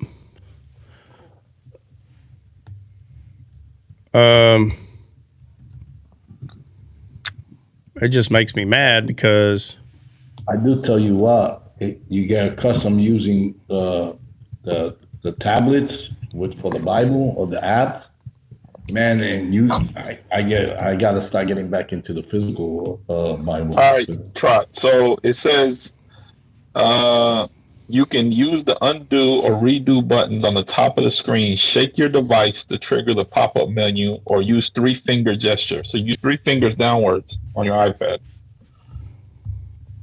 3 fingers ain't doing nothing. 3 fingers just copies it on mine. 3 fingers to the right. Slide your 3 fingers to the right. He was on the left. Or to the left. Sorry, to the left. Slide it to the left. 3 fingers to the left. Keep going to the left. It looks like you're sliding to the right. I'm talking about the other one, the other left. No, I went left already. So if you go left, I did it on my phone. It says right there. It says undo. So it undoes it. You see the top of the iPad? They should have an arrow that goes back. And you hit your 3 fingers. Yeah, no, trust me, I know what you're saying. It's not doing it. I think I moved. You filed it into You put it in another. with the thing facing forward. Click the notes section back and just go back into like the regular notes. It might be in a different. You might have just created a whole new thing. No, that's what I'm saying. That's what I think I did. Yeah, it should squirt. First of all, it's not going to be hard to, it's nothing serious, but I just like to know what the heck I did wrong, because I clearly did. I put it on 10, but we can do 10, 30. 9 minutes. Or is that 18? All right, I got it. 9 minutes. Okay, yeah. Okay, perfect. It works, right? Yeah, okay, so what I did is with my left hand, when I hit notes, I literally went into a different note. That's all that happened. All right. It just happened fast. All right. So I'm just going to read some of them. Ships, pomegranate, living water, branches, soil, land, ground, heart. All right. So now for quote unquote bad or evil people, let me pull up my. All right. So we got pleasant. I'm going to use the word pleasant. And then I'm going to use, oh my Lord, what was that? All right, so what do we got for, what are the words given to us for evil? Desolate. Strange. Dry. Yep, desolate, dry, strange is a big one. Swine. Yep, swine. And we got sea. You also have a ship. Okay, but you can't leave out sea. You understand? Yeah. We got, okay. So, water for electric. I mean, I'm just trying to get to a point that we have to understand how words are being used. And you have these people, it's crazy. Like, it's crazy. They read the Bible and they're only trying to figure out what the story of the Bible is talking about. And then they try to figure out how to make their life better with that story. And I'm like, golly, bro, like that is not even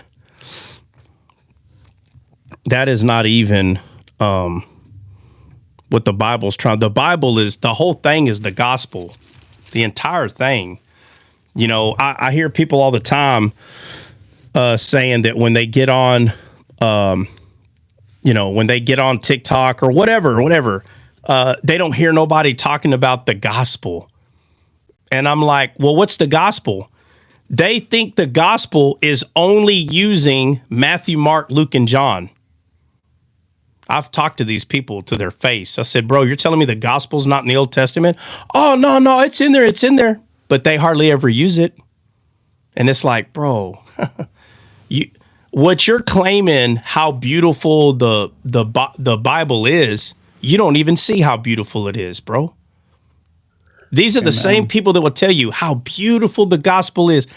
It's crazy to me. Wow, so the gospel's so beautiful, huh? How come you can't find it in the Old Testament if it's so beautiful? Matter of fact, instead of saying that the gospel is so beautiful, show me how the gospel, and I'm not talking about with your life. I'm saying, show me in the Old Testament how beautiful the gospel is. They can't. A lot of them cannot. They can only go to Matthew, Mark, Luke, and John and talk about Jesus when he walked. That's part of it. That's not all of it. There's more to it than just that. Yeshua, what's going on? How you doing? God bless everyone. What's on your mind, man? Nothing much. I came in here before, and I remember you guys explaining to me why you had the palm trees, and that was pretty deep. Honestly, I didn't get it at first, but no, I'm just here to learn. I like the way you teach and everything, and so Yeah, I'm just here to learn right now. Oh, you're just hanging out. Yeah, if that's cool. Yeah. No, that's cool, man. If someone wants to come up that, is... Yeah. No, you're good, man. What's going on, 97? What's up? Hey, what's up, bro? Yeah, pretty much the same thing as the brother before. I'm just up to learn. I just love learning. I love delving into the Old Testament as well as New Testament. I think he says something very vital that people love to hover around the New Testament at the end of the book, but they never read like the beginning of the book. And who buys a book nowadays and goes straight to the end without understanding the beginning, Yeah. Yeah, I'm in totally agreement. And, yeah, I'm just here to learn, brother. Yeah, absolutely, man. Y'all hang out. That's cool. No problem. All right. So we are in Isaiah 17. And we're going to go back to 12 real quick. And it says, woe to the multitude.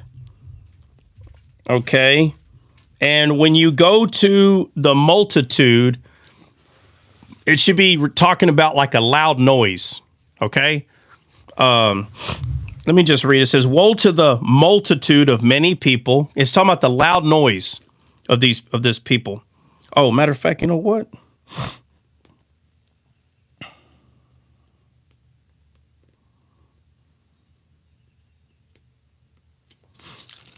Oh, man, hold up.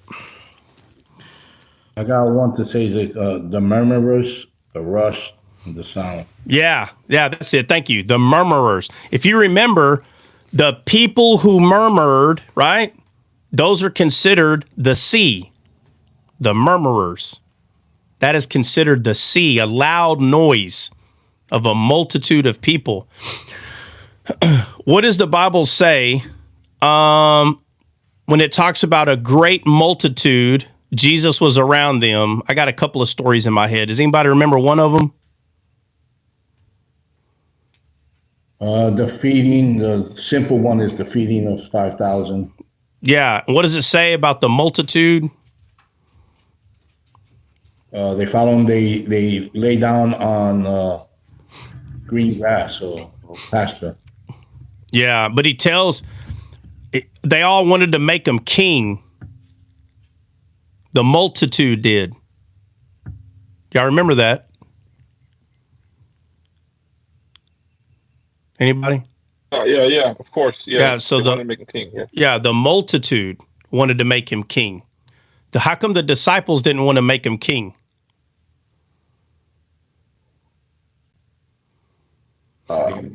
Selfish. They wanted him for himself.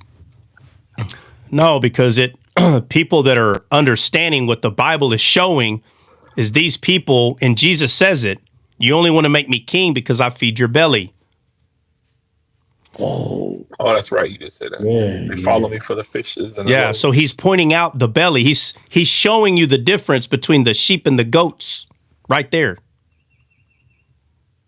The sheep and the goats, the multitude, the murmurers, the complaining people. You would be tempted to say Jesus don't like complainers. You would be tempted to say that. But Jesus did not like how the flesh complains. The flesh. He's able to discern the difference between someone who is crying out in the flesh and someone who's crying out in the soul. He can discern the difference. It even tells us that he's able to discern without using these eyes, the way it explains it, that he would not be moved by the sight. Jesus was not moved by his flesh. You couldn't come up to him and lie and complain about how your flesh is being bothered, and somehow he's going to have compassion on your flesh and a miracle is going to take place. No. The compassion he had was on the soul of the people. That's why he came, for the soul, not the flesh. So when people think they're worshiping God when they go to church and cry for 10 hours, that's not what moves God. Your soul is what moves God, not your flesh.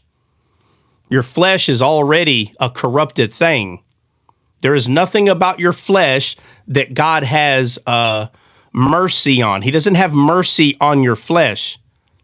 This is why you have people that when they're asking God, like, forgive them for a sin, 90% of them, they're just sorry they got caught.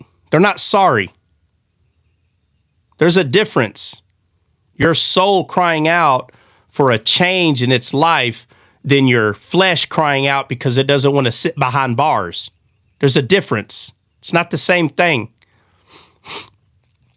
If you get fired from your job because you stole something or because you messed something up, whatever it was, and then you go crying, God, please. Most of these people are sorry they got caught. They're not sorry. There's a difference. And God does not have compassion on the flesh. I don't know why people don't understand this. That's why people go and make the mistake and they start a ministry, the crying of ministry. That's what they do. They cry all day.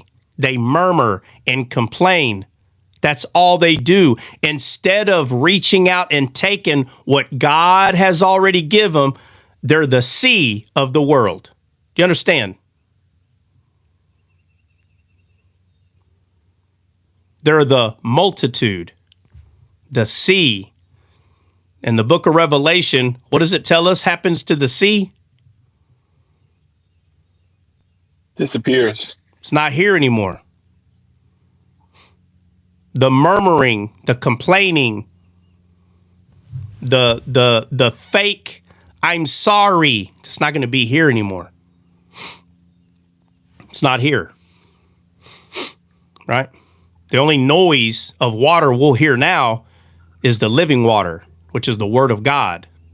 There'll be no more murmuring and complaining. It'll only be the people who girded their loins, shod their feet, put the helmet of salvation on. The armor of God will be the only thing that will be here. And that's how God can easily recognize who is who. Because there are them that know how to gird their loins, take their thumb out of their mouth and grow the heck up. And there's others that still ain't learned how to do that. Still ain't learned. Something's wrong. What is hindering you from girding your loins? Why do you think it's okay to fall apart like a $2 suitcase, cry every chance you get? Where's the power of God in you? Where? Because you're still acting like a child. Where's God? Oh, he's here. He loves me. No, you're in your flesh. They don't realize that. They don't realize that they're still in their flesh. Their flesh is still kicking their butt. They worship their feelings. But that's what's called the sea. So what I just went to, the sea that Revelation is talking about, I don't talk about it a whole lot because if you don't understand gird your loins, how long would you say I've been over gird your loins? How long have we been going over that? 2 years. Forever. How long have we been going over belly? How long? 4 years. All right. So when you, now watch this. If I have not helped lay this understanding down, and I just went to people that don't know any of this, and I say the sea is people, you're going to have a very low percentage of people that are going to even believe what you're saying. Because they're going to say the sea is a body of water. You understand?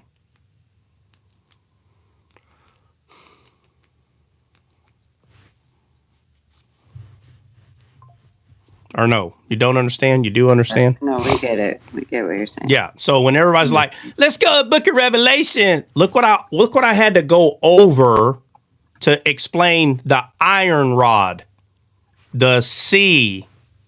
So if all these things in the Old Testament are not understood, you're not going to understand what John is writing. And then it talks about something coming out of the sea. I don't even want to say what that is. I'm having too much fun on people trying to figure out what that thing is coming out of the sea. I feel like if I give the answer, everybody's going to correct themselves and I don't get to make fun. I'm just being honest. But the sea, the sea is a people. That's what it is. The sea is a people. It's a nation. It's a people. That's what it is. And the sea helps you understand a couple other things, which I'm not talking about today, but I only talked about that because Isaiah 17 gets to the whole root of what this is talking about is in 12. Isaiah 17:12. Woe to the multitude of people which make a noise like a noise of the sea, and to the rushing of nations that make a rushing like the rushing of mighty waters, says, the nations shall rush like a rushing of many waters, but God shall rebuke them.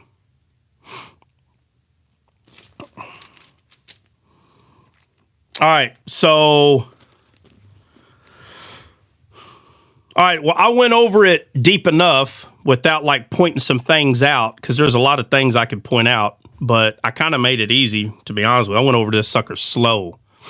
So what is this talking about, Isaiah 17?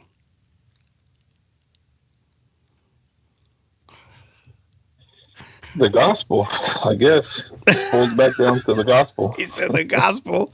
Well, obviously, it plays a part in the gospel.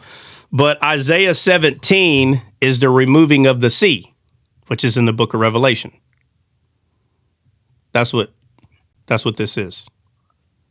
That's why so it is an end time prophecy. It's just not. That's not why physical. That's why it said. That's why it says the burden of Damascus. Behold, Damascus, and what does Damascus mean? The sackcloth weaver. Right. But if you know how to gird your loins, are you wearing sackcloth? Absolutely. No. So who's wearing sackcloth? The Christians that are in the the murmurers. The murmurers. They're always mourning about something, never happy, always in their belly. When the scribes and the Pharisees told Jesus, "How come your disciples don't fast?" What'd he say? As long as they have the bridegroom, why would they fast? Okay, so let's go back to Revelation. Go back, and I want you to read those 2 verses again. Yes, sir. It says, "And I saw a new heaven and a new earth. The first heaven and the first earth were passed away, and there was no more sea." And all right. I, so was there any more murmuring? No. No. No more crying, no more murmuring. No more murmuring. Tears, so who's left? Those that know how to do what? Gird their loins. Gird their loins. And it shows it. So there's no more sea. And then what? It says, no more sea. And I, John, saw the holy city, New Jerusalem, coming down from God out of heaven, prepared as a bride adorned for her husband. Right.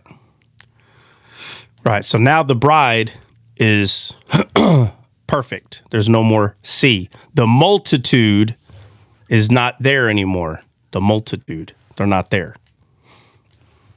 So the burden of Damascus, behold, Damascus is taken away from being a city. It's taken away, and it shall be a ruinous heap. The cities of Or are forsaken. They're forsaken because we're not forsaken. We aren't. They shall be for flocks which shall lie down, and none shall make them afraid. The fortress also shall cease from Ephraim, and the kingdom from Damascus, and the remnant of Syria. What does Syria mean?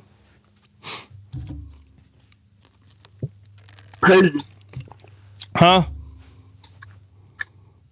Oh, I'm looking at city. You know the word city means anguish. It says Damascus will no longer be a city. It will no longer be anguish. Yeah. No longer be anguished. Yeah.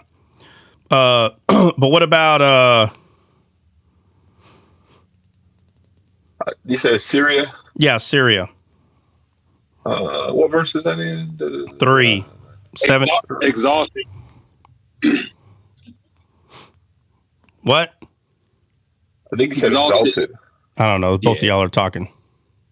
My bad. Oh, yeah, I'm looking at it right now. It's H758, exalted. Yeah, exalted. So it says, kingdom of Damascus and the remnant of Syria, which is the exalted, says, they shall be as the glory of the children of Israel, saith the Lord of hosts. And in that day it shall come to pass that the glory of Jacob shall be made thin. So they got smaller. There's a less amount of them because we're separating the goats and the sheep. We're separating the people that know how to gird their loins and the people that murmur. They're being separated. The patient against the impatient, right? Fruits of the Spirit. So it says, Jacob shall be made thin, and the fatness of his flesh shall wax lean. Meaning, as the murmurers are being pushed away, but the people of Jacob, which is Israel, the reason that they're becoming more lean is because it's like when Gideon was told, hey, you have a lot of soldiers, but only God can have the glory. So I need you to get rid of the multitude because I need the lean men to win this fight. So then you see the ones that lap like a dog. Dogs are talking about Gentiles, which is the sea, the multitude, the sea, the murmurers. They just dove in the water in their face because they're in their belly. But the 300, even though they were just as thirsty, they were able to gird their loins and take a knee, stay on security, right? The watchers, they were able to still watch as they put the hand down and brought the water to their mouth patiently. Fruits of the Spirit. So because there was only 300, just like the movie 300, hey, Arcadian, what are your pronouns? He said, hey, Arcadian, what is your job? What's your profession? Oh, I'm a truck driver. Okay, what about you, guy? I'm a cook. What about you? And he asked his 300, what is your profession? They said, Au, which is a battle cry, saying we're all infantry. So his Spartans is what would be considered wax lean, meaning because they're all on one accord and they're not murmurers and complainers, they're going to do well in battle. Now, again, this is talking about a spiritual battle, and it says, and it shall be as when the harvestmen gathereth the corn and reapeth the ears with his arm. And it shall be as he that gathereth ears in the valley of the giants, yet gleaning grapes shall be left in it, as the shaking of an olive tree, 2 or 3 berries. Look what I'm going to read this in the Amplified. Look how it says in Amplified. It says, yet gleanings of grapes shall be left in it, the land of Israel, because that's what it's talking about, as after the beating of an olive tree with a stick, 2 or 3 berries in the top of the uppermost bough, 4 or 5 in the uppermost branches of the fruitful tree, saying, the Lord, the God of Israel. In that day will man look at their Maker, and their eyes shall regard the Holy One of Israel, and they will not look to the idolatrous altars, the work of their hands, neither will they have respect for their fingers have made, meaning they're not looking at the flesh, either the Asherim, symbols of the goddess Asher, the images, and that day will their Syria's and Israel's strong cities be like forsaken places in the wood of the mountaintops, as they, the Amorites and the Hivites, forsook their cities because of the children of Israel that was made desolate. Okay, I missed that part. I probably should have. Hold on. Oh, yeah, okay. It just doesn't describe. I'm sorry, I'm still in Amplified, so it doesn't say the Amorites and the Hivites, but that's what it's talking about in 9, where it says, in that day shall his strong cities be as a forsaken bough, right, at the uppermost of a branch. And then it talks about of the children of Israel, and there shall be desolation. That's, okay, so Amplified just shows what was happening in the Bible when it brought up the Amorites. Okay, like I said, I'm just going to read some of this in Amplified. So 10, and it says, because you have forgotten the God of your salvation, O Judah, says, and have not been mindful of the rock of your strength, your stronghold, in which we know that's Christ. Therefore, you have planted pleasant nursery grounds and plantings to odorous pots, quickly withered flowers used to be set their doors or in the courts of temples, and have set the grounds with vine slips of strange gods. And in basically you planted vines to strange gods instead of allowing God to reap the glory. You're doing this to strange gods, which I think we all understand that. And in that day of your planting, your hedge in it, and the morning you make your seed to blossom, yet promising as it is, the harvest shall be a heap of ruins. Why? Because what you're planting, you're doing it to other gods, not God, not our God. And he says, it'll be heaps of ruins and flee away in the day of expected possession of the desperate sorrow, sickness. And I mean, I tell you, the Amplified goes into depth and some of this, too much depth sometimes, but it's okay. It says, this is 12, hark the uproar of the multitude of people. Now, right here it says, multitude of people, they roar and thunder like the noise of the sea. Ah, the roar of nations. They roar like the roaring of rushing mighty waters. The nations will rush, the roar like the rushing and roaring of many waters, but God will rebuke them, and they will flee far off and will be chased like chaff on the mountains before the wind, and like rolling thistledown or whirling dust in a stubble before a storm. At evening time, behold terror. And all this happened at the evening, by the way. But anyway, at the evening terror, and before the morning, they that terrorizing Assyrians are not. This is the portion of those who strip us, the Jews, of what belongs to us, and the lot of those who rob us. Right? And all this, and I don't remember exactly where it's at, but I mean, these things do happen, but Isaiah 17 is spiritually talking about when something is finally removed. And it's talking about from spiritual Israel, from the remnant of Israel, from those that know how to gird their loins. So all this is talking about the sea being removed that Revelation talks about. Okay. Anybody got anything else on that? Anybody? Oh.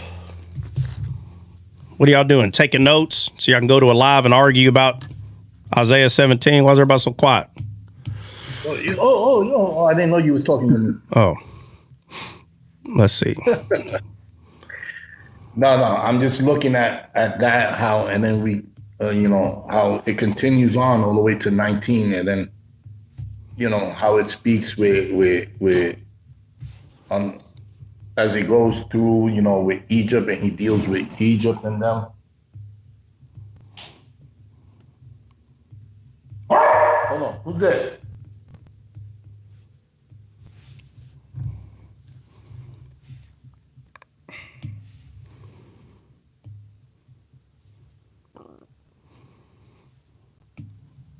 Anybody got anything? Dre, you there? Anybody? What y'all doing? Yeah, I wanted to add something. I was just wondering, have you stumbled across how the sea can also represent chaos? For instance, when Jesus calmed the sea, that was him showing his authority over chaos. Yeah, that's actually what we just went over. Is the sea is representing anything that's against the will of God. That's what the sea is. So that is chaos. Yeah.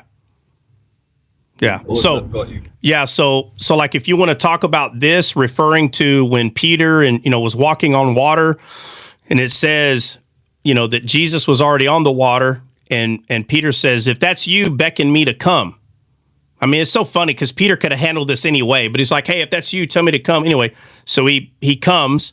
So Peter's walking on the water, and it says it is a crazy wind and boisterous and all these things are happening, but it's referring to people.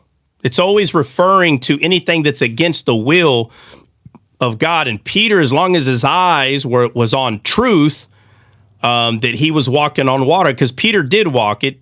So clear he walked. There's people that will say, oh, well, he didn't have enough faith, and I don't want to go through all that. But the thing is, he did walk. And it said that when he took his eyes off of Jesus, he began to sink. So he was walking on the water. But what he started doing is he started focusing at the sea. And the sea, especially in this context, is representing murmurers. So when Moses was, so many places, there's three main, there's many times where murmurings happen, but there's three main murmurings in the Old Testament. And each one of those, there was an item of those three main murmurings that were put in the Ark of the Covenant. So we know that Aaron's rod, all the people murmured against Moses and Aaron, so they were representing the sea. The manna, the people murmured. The 10 Commandments, the people murmured. So these things were put in the Ark of the Covenant. So when we get to Mount Sinai, the murmuring people were removed. And it said that, which is the first Pentecost, that at Mount Sinai, that Moses said, whoever's on God's side, come to me. And it said that all but 3,000 stood with Moses. So Moses told the people to go unalive the 3,000. They were considered the sea, the rushing waters, the murmuring, people that didn't know how to gird their loins, which means that would be considered a type and shadow of leaven. And Jesus warns about the leaven of the Pharisees, which it's referring to the multitude.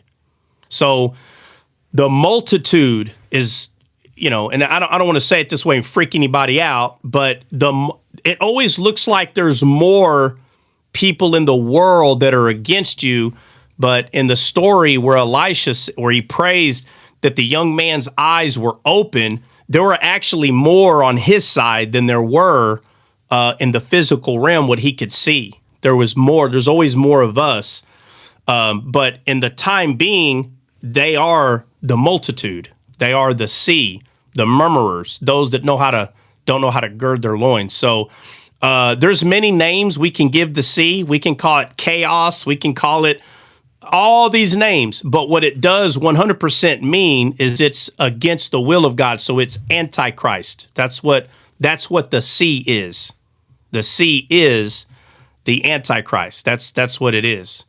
But people that's been studying the Old Testament, the book of Revelations, wrong for 20 years, they're not going to like that. But that's why it talks about a certain creature coming out of the sea, which is the West, right? People say, Donald Trump's the Antichrist. Well, you ask them, oh yeah, why is that? It says right here that the Antichrist is going to come out of the West. Bro, it's not talking about when you look at a map of this world, he comes from the West. Well, that's America. That's not what that's talking about.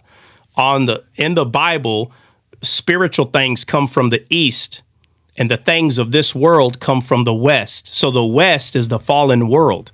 The East are things of God.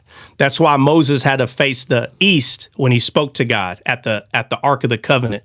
That's why the wise man that came to give gifts to baby Jesus, they came from the East. That's why they're called wise man. Foolish men come from the West, which is the fallen world. So the sea is of the West. And then in different contexts, you'll see water, but the context plays a key role.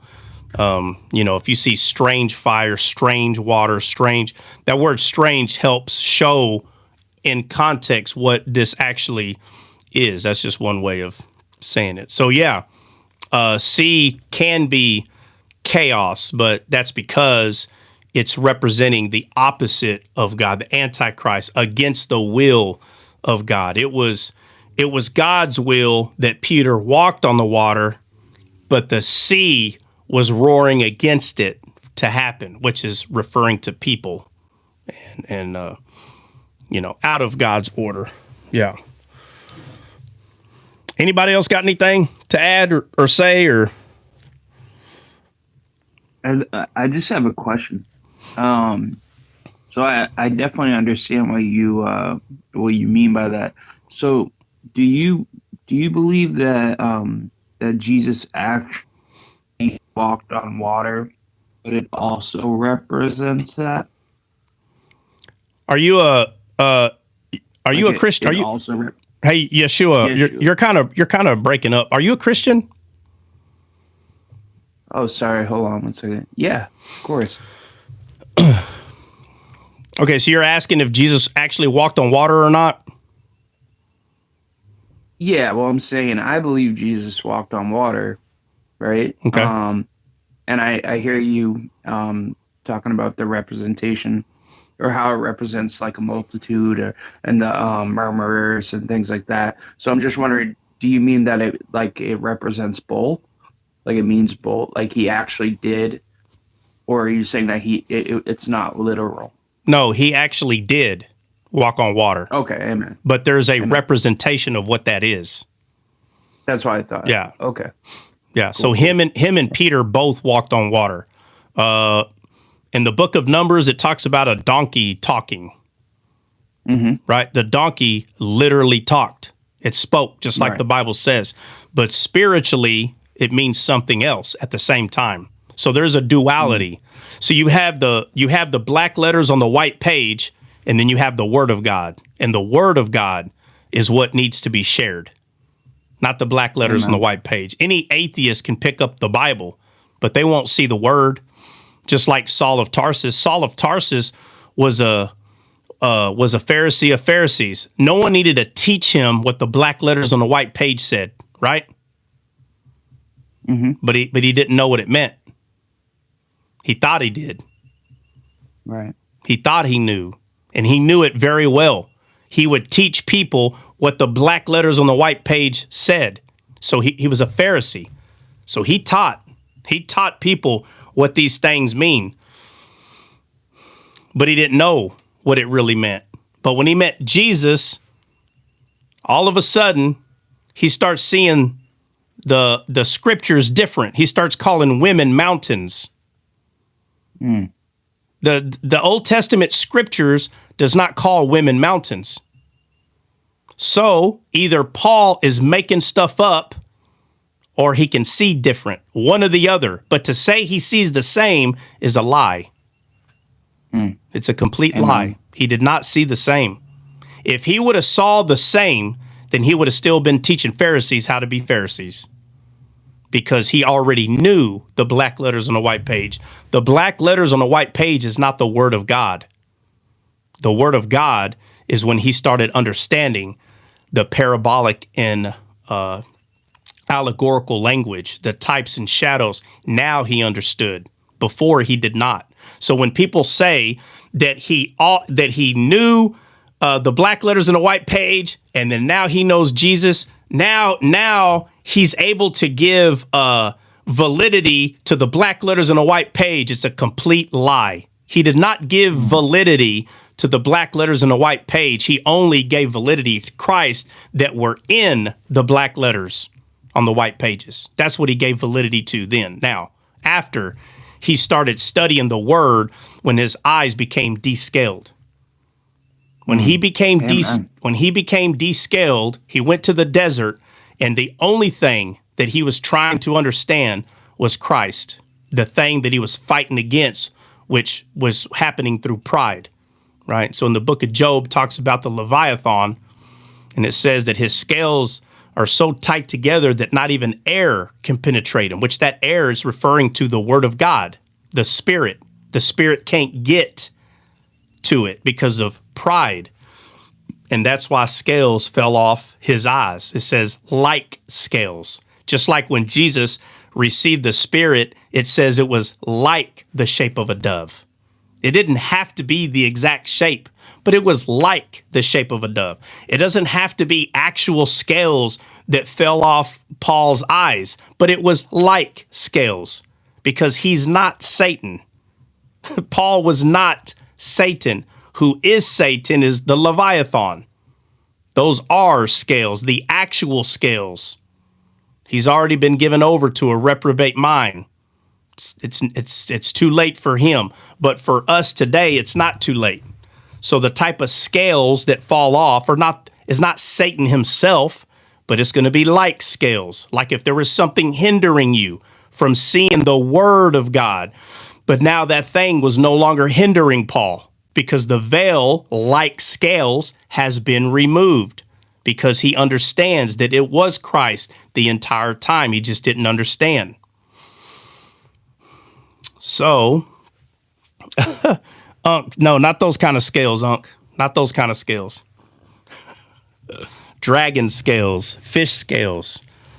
Scales, yeah. Yeah. Unc put scales. He's like, that's the only kind of. Do what? Sorry, I didn't mean to interrupt. I was just saying I appreciate the clarifying that. Yeah. Yeah. So the pride of the world rose from the sea. Yeah, from the sea. Yep. And there's only one thing that's in that sea. There's only one. There's only one sea, That's why he fishes for men, because all men are part of that sea till they come to the truth. Right. And when they come out, he puts in his dragnet. Right. And when they come out, they're scaled. So we have to cast on the right side. Because the Leviathan is in that sea. And that's why Jonah in the sea got swallowed by a big fish. Same thing. So that Peter would like in a way represent the church walking on the sea. Peter represented faith in man, authority in man. That's what he represented. He didn't represent the entire church. He represented a man using his authority to walk above the boistering waters, which is the belly, the murmurings. Yeah. Well, congratulations to the pastors that are ghost watching. You got a nice message for Sunday. No, they don't understand. Most of them don't understand it. If they've been listening for at least 6 months, they understand. Because that will preach, my friend. Yeah, that's an easy sermon right there. Yeah, but it's only easy if you're already understanding all these other things, though. So like if you just hear like what the heck just happened? That's weird. I don't know, but your corduroy jacket's throwing me off. Oh, that was weird. It's like it zoomed in or something. He said corduroy. This ain't corduroy, silly. This guy. Hey, look, corduroy. When you get close. No, it ain't that. I don't know. Hey, it's weird, bro. Today, it was like 38 degrees outside. Came out of nowhere, to be honest with you. It came from up here. Yeah. It was cold a couple of days ago and it goes south, so now it's warm. So you're about to get a warm wave here. Yeah. Coming up. But it's been warm, like almost for a full week. It was 80 degrees every day. Even in the morning, it was like 75. Yeah, you saw me riding my motorcycle. I sent you a video. Like, it was hot. And then all of a sudden it got cold. That looks like a windbreaker. Dang, nobody can tell what this is. No, it's not a windbreaker. Would be like. Nah, it looks like a corduroy stretch jacket from here. No, it's not corduroy, bro. Nope. That looks like one of the those skiing jackets that they put on. Yeah, that's what it is. Yeah, Bill got it, ladies and gentlemen. Ding, ding, ding. What is it? A spider? Yeah, it's a spider. Oh, okay. Let me see. Let me see. Can you even see it? Let's Oh see. yeah, I see it. Yeah, I see it. It's a jacket to sweatpants. No, ski jacket. Yeah, ski jacket. North Face. No, it's not North Face. It's a spider. Anyway, what? That spider you have on that. My daughter had a shirt with that, and we have brown recluses that look like that. And I promise you, I thought she had one on her. Oh, yeah. Jay White. Did you smack her? Jay White said a fleece. Yeah, it's a fleece. Pretty much. That's what it is. That's what it is, Jay. It's a fleece. That's pretty much what it is. And it feels like one, too. Thing's amazing. But it's not a white fleece like Jesus. Well, it was. We had to dye it. So it's still white. I explained that to my mom the other day, too. Like, the fleece, I had to ask her, like, what does that mean? Because we were talking about, remember, the waters and the trees and all that stuff, and I went into that as well. Oh, yeah. She was like, It's funny, you can't just talk about trees and not talk about, like, everything. You got to talk about everything, otherwise it don't make sense. No, it don't make sense. But that's what I'm saying. That's why it's important. Like, everybody wants to hop to Revelation, and I've been saying it for years. Don't worry. I'll give you one at a time. I just start talking about it, bro. I don't feel like the questions, I won't even know where to start, to be honest. Like, how am I even going to get you there? Just be patient. We'll all get there. Let me see. So, I would say cast lots for your garment. Do what? Jesus' garment had... Jay White, you're literally always wrong. I don't know what you're talking about. You're only right with BHI, but that's too easy because they're even more wrong than you. We need to go over, what is it, 2 Kings 10 with, I think, Jehu takes out Ahab's 70 sons. And then it says he went down to he was at the shearer's house, and the men from Judah came, and they were going to visit the queen and the king or pay homage to the children. And it was 40 and 2 of them. It's always this 40 and 2. I'm telling you, this 42 is significant. Yeah. Yeah, it is significant. Hold on a second. Prestige contract. So, just so y'all know, Prestige Contracting, that's a family member of mine. What'd you say? Oral spider. Oh my God! No, you didn't say that, Trap. Please tell me you didn't say that. What does that mean? He said orally. Huh? Oh, never mind, bro. I'm gonna go on mute. Oh, is he? Well, hold on. He did. I should have. Let me say this. I should have known better. Wow, Sando, you right, bro. It's like, wow, this guy's from Texas. He doesn't know what orally means. Come on, bro. What? Oh, is that how you spell that? Yeah, bro. Oh, you made it say. He even put the accent, if I'm not mistaken, bro. Hold on a second. But you made it sound like I cussed. No, I didn't say you. Oh, cussed. okay. I said you said oral spider, bro. He said orale spider. Orale spider. No, I get it. I get it now. Even in Mexican. I get it now. I'm not Mexican, bro.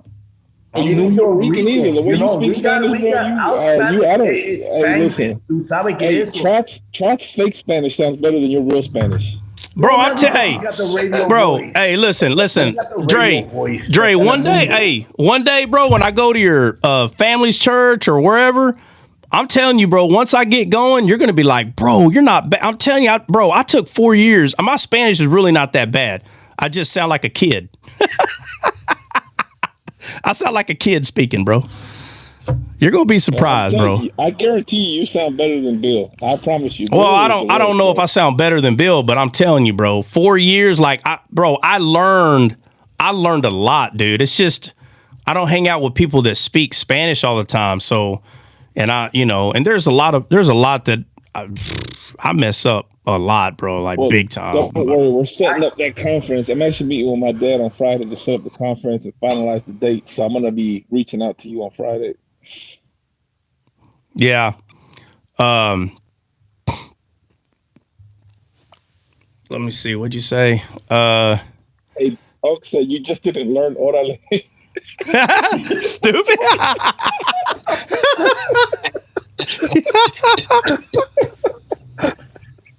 That's funny, bro. That's very funny. He said you just didn't learn. Just didn't learn orale. No, I know how to say orale, but I don't know. That don't look like orale to me, I guess. I don't. Is that? Oh, wait a minute. Is that how you spell it? Yeah, looked bro, at 100%. Oh. 100%. You looked at it with your English mind. Yeah, you're right. You're right. Another 15 hours a day. I need to start learning Spanish 12 to 15 hours a day, bro. Oh, that's too good. Killed me with that, bro. He said oral spider. No, I said oral spider. Yeah. I was like, oral spider? What is that? Oh my god. Well, bro, hey, come on. Sando was crying, bro. I hope Sando wasn't cutting somebody's hair because he probably Hey, but check it out, bro. When you're trying to like speak, what is it called when Mexicans break up half of their word Spanish, the other half English? What is that called? We call that English. Huh? Spanglish. Spanglish. All right, bro. You cannot Spanglish in writing, bro. So, like, if you're gonna say "orale spider," what's the word in Spanish for spider? Araña. Huh? Yep. Araña. Okay, then you need to say "orale palanda." You need to say all of it. Araña. Whatever. Araña. If you got the word spider there, that word is in English.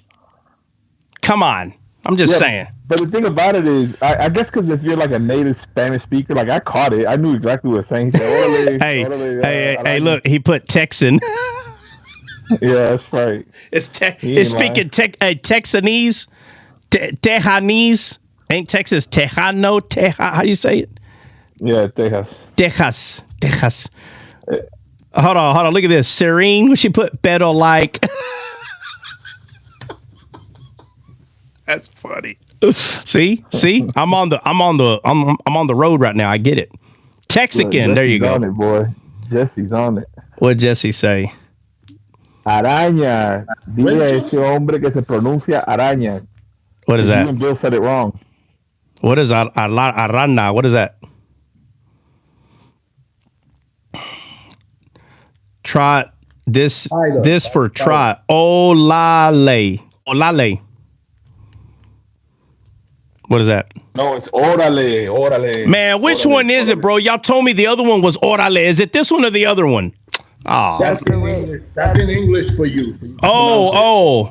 Olale. Oh my gosh, y'all killing me. Congresswoman Jessie ready to correct y'all.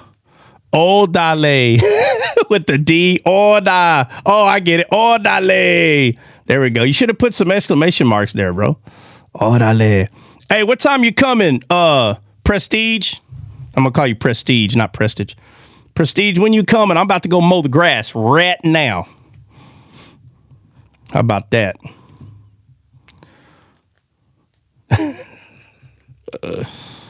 He put Holmes in there. Spanglish. There you go. That's what I was looking for. Spanglish, bro. That's what we said. We literally said Spanglish. One of us on the panel. Oh, well, I don't know. Maybe because all y'all said it together. It sounded like y'all speaking in tongues. Nah, bro.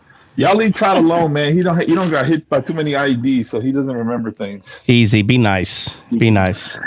Do you want to learn how to speak my Detroit slang? Oh, my God. All right, Jay White, you got one. Give me one. Give me one Detroit slang. Oh, no telling. No telling. Give me one. Put it in there, Jay White.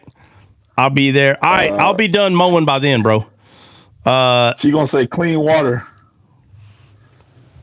Clean water. She better come with it. You better bring something good, bro. Jay, we waiting on you. Let's go. Bro, laughing faces is not what I'm waiting. Give me some Detroit slang. Come on, throw something in there.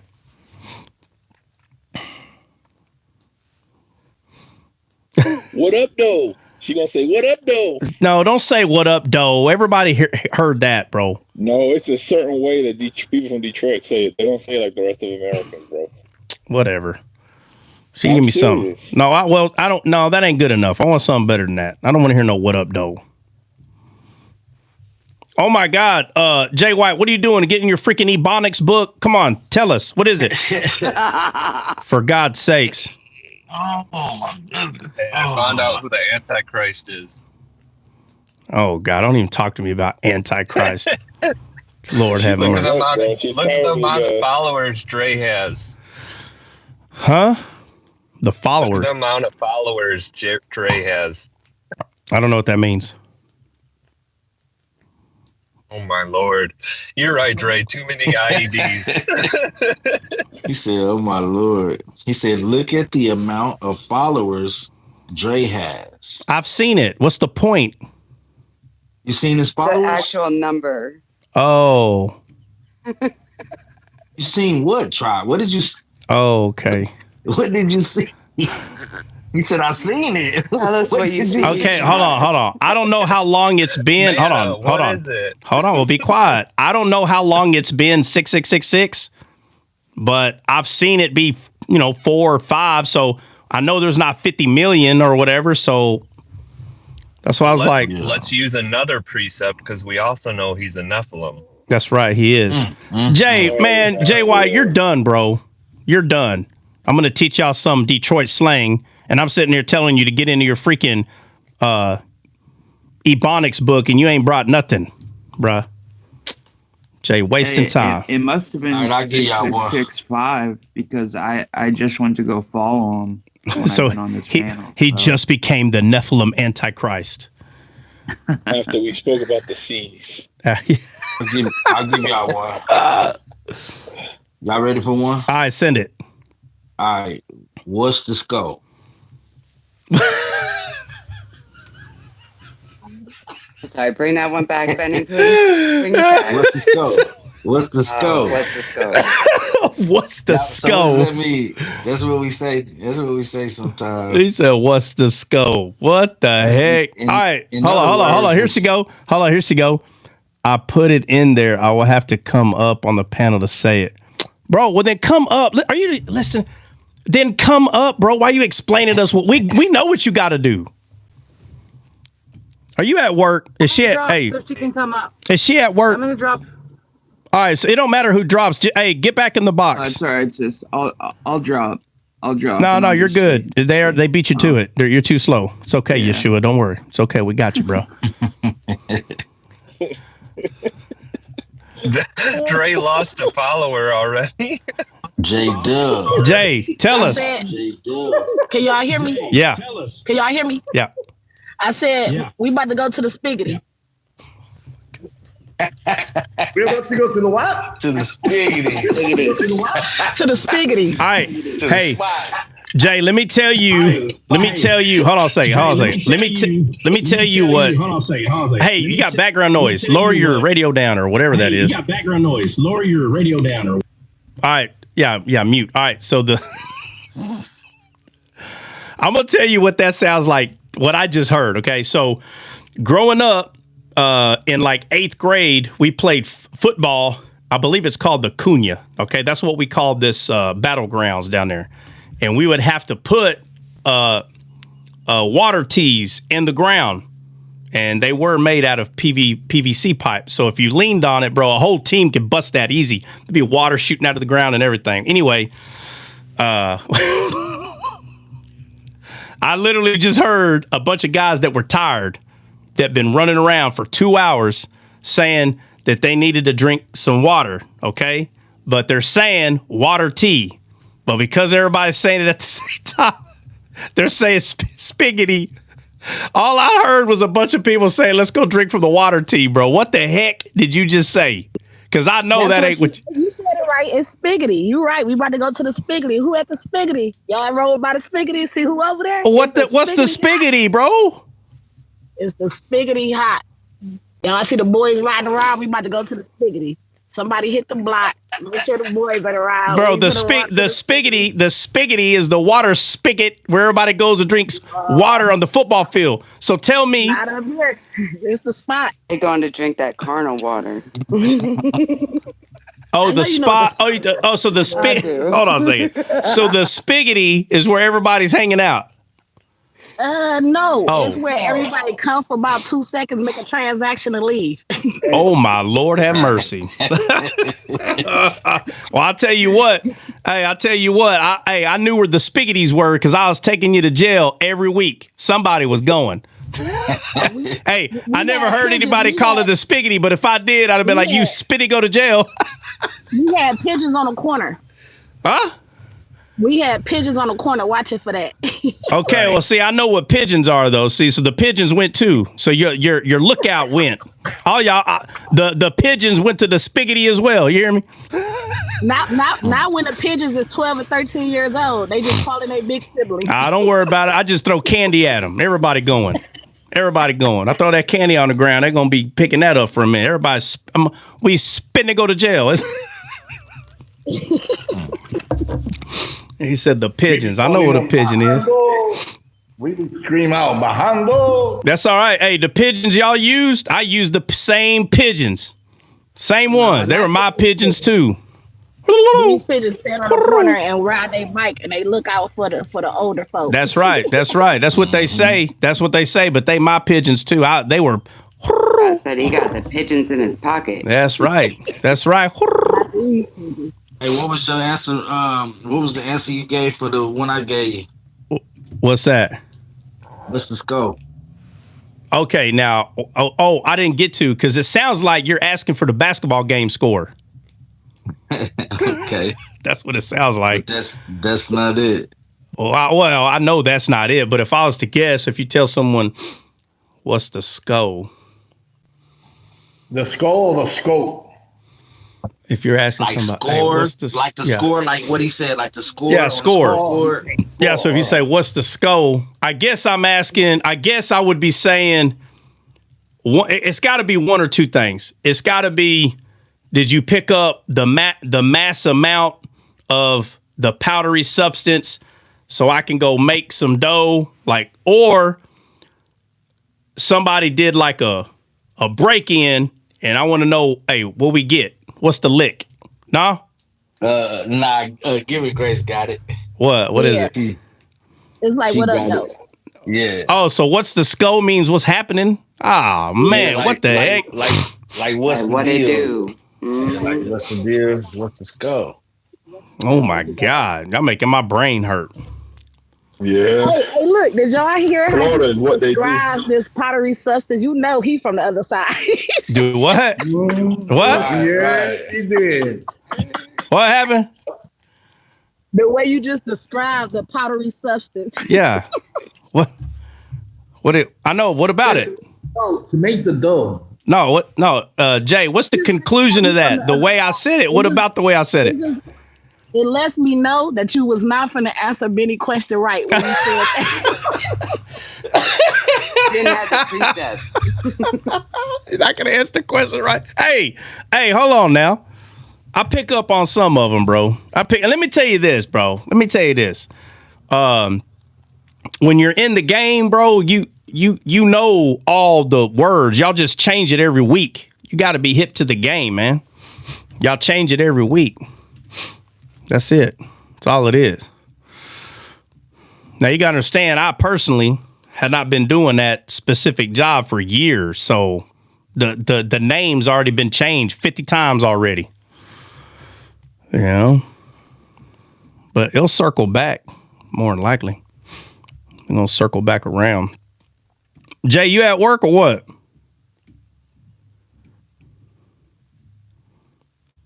Yeah, I'm at work. Am I working? It's the real question. Easy. See, here we go. I don't want to hear no crying.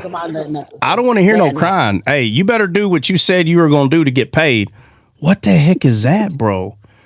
Oh, I forgot Benny's a cat man. Benny got cat? Yeah, he's a cat man, bro. He's a weirdo. Nah, he for real. He got a cute weirdo, man.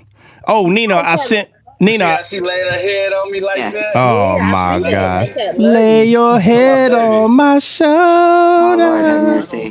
Hey, Benny said he go with the ladies because he knows how to handle cats. He said the cats are like ladies. The way they act just like women. Oh yeah, she finna start clowning there in a minute. How you know? You could tell she already want to jump down. Mm-hmm. You better let her go then. Yeah, she loved daddy though. Oh, she look like she. Cat man, bro. Yo, Like, shut the hilarious, TV, shut bro. the camera off. I don't want to be seen. My baby. How many cats you got, Benny? 2. Oh man, I was hoping you said one. Look, God, you got more than one. Look, here go the other one right here. The other, hey, watch the other one gonna be black as heck. Let me see. Bring it over here. Nah, they both ones. Oh, are they kin? Yeah, that was the mama. This is the son. Oh, that's cool. I can't hate on that. Yo, you got no dogs? Nah, dogs, heck nah. You gotta take care of dogs.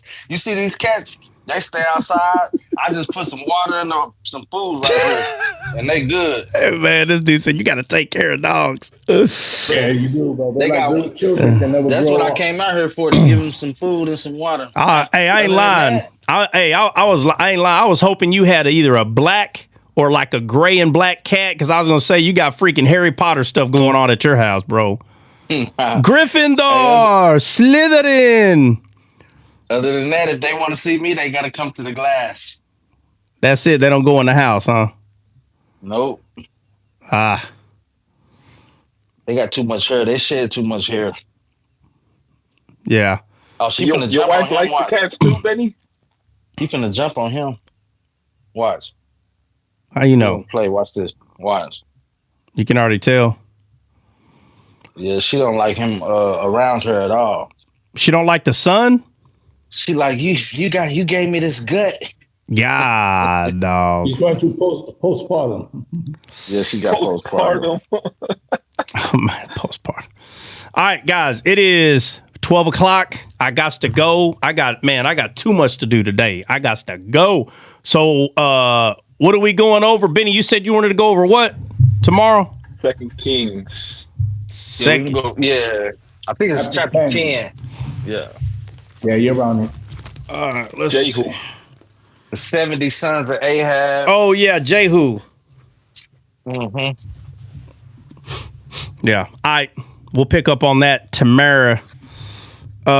Jen, would you say, Jen, I have 3 dogs and an orange cat that thinks he is a dog. That's funny right there. That's interesting. That's funny. I got 1 dog, and we're about to get twin Pyrenees dogs, I think. I'm not 100% sure about that, but that might be what we're you about know how much it's costing me to put my dog in a boarding until I get back? That's crazy. What? I'm putting him in the boarding. It's like a resort. It's called Pet Paradise. Why don't you take him with you, bro? Take him with you. That dog's little. My dog ain't little. That little dog? That dog is 36 pounds, man. Oh, that's a little dog. 36 pounds is a little dog. Man, Trot's 115 pounds. Oh, yeah. Trot's a big boy. Trot's a big dog. Yeah, but I think like I took him to the Dre. Hey, did I tell y'all I got the fat dog speech, bro? For your dog? Yeah. Did I tell y'all? No, you didn't tell me what happened. I remember. Hey, so check it out. I had to take Trot to the vet. Listen. He got fat shamed for his dog. Yeah, bro. Listen, I had to take Trot to the vet. What'd I take him for? He's got. So Cooper had heartworms. Now Trot got heartworms. Oh no. Yeah, but anyway, so we got medication to give him, and then he's gonna have to take a pill, for the rest of his life just to make sure they don't come back. But that doc said, you're good. He's still going to be here for another, 5 or 10 years. It ain't like he's going to die because of that. But if you don't stop it, it can get bad. They can die. Well, anyway, anyhow, she's like, hey, so what do you feed your dog? And I'm like, well, I feed him this. How much do you give him? And how is that? And I'm like, oh, shoot, here it comes, bro. So I was like, man, I said, just tell me how bad is it? How much overweight is he? She goes, I can give your dog 85, 95, even 100 pounds. She's like, but 115? no, that's getting pretty heavy. Bro, I'm thinking she's done. And I said, oh, okay, Hunter. So he could be about 15 pounds overweight. All right. I said, but he don't look fat or big or nothing. She goes, no, I know. But the length and the height and all this stuff or whatever. And I said, plus he ain't been running a whole lot because he steals everything from my neighbor. She's just looking at me, bro. I'm sitting here talking. And she's like, Well, you know me, I'm long-winded. So I'm talking for at least 30 seconds, literally to myself. So I'm like, yeah, you know, this and that. Blah, blah, blah. And she goes, yeah. So you need to stop feeding your dog so much. And I'm like, oh, well, wow. Okay. Hit me with it like that. All right. I said, yeah. She goes, you see this cup right here? I'm like, oh, crap. Yeah. She's like, you only can give him 1.5 of this, and it's only twice a day. And I mean, she gives me a whole freaking bachelor's degree on how I'm supposed to feed my dog. And she's like, and another thing, you know, and so, bro, I bust out laughing. Like, golly, how long is she going to talk about this? And she's like, oh, you think it's funny? And I'm like, oh, shoot. I said, this lady, she said, you think it's funny? You think having an overweight dog is funny? You're supposed to be like a parent. And I'm like, dude, this lady's dead. I didn't know if I had to stand up or what. Like, this is getting way too serious. Like, why is this lady in my face about my dog being fat, bro? So I'm like, okay. So I tried to show her, like, hey, you know, you're coming off a bit strong. So I do one of those. Hey, she didn't care. She took a couple of steps and just leaned further in there, you know. And I was like, oh, shoot, I ain't got nowhere to go. I have no more retreat room. Like, my back is against the wall and she's leaning down and she's like, well, anyway, listen to what I'm telling you. And, you know, bro, I couldn't help but laugh. I tried to stop. I'm being honest. I was like, you know, all right, let me just be quiet for a second. But then she says, you know, out of all the kids in the gym, your fat kid can't climb the rope. Do you understand what I'm saying? And I'm like, bro, so she literally told me out of all the dogs, I got the fat dog. Out of all the dogs. And I'm looking at Trot like, bro, he ain't fat at all. What's she talking about? Like, Trot's not like, what is she talking about? And I'm like, okay, so I said, in my head, I'm like, oh, you just wait till I get out of here. So I call the heifer, bro. And I said, hey, what are you doing?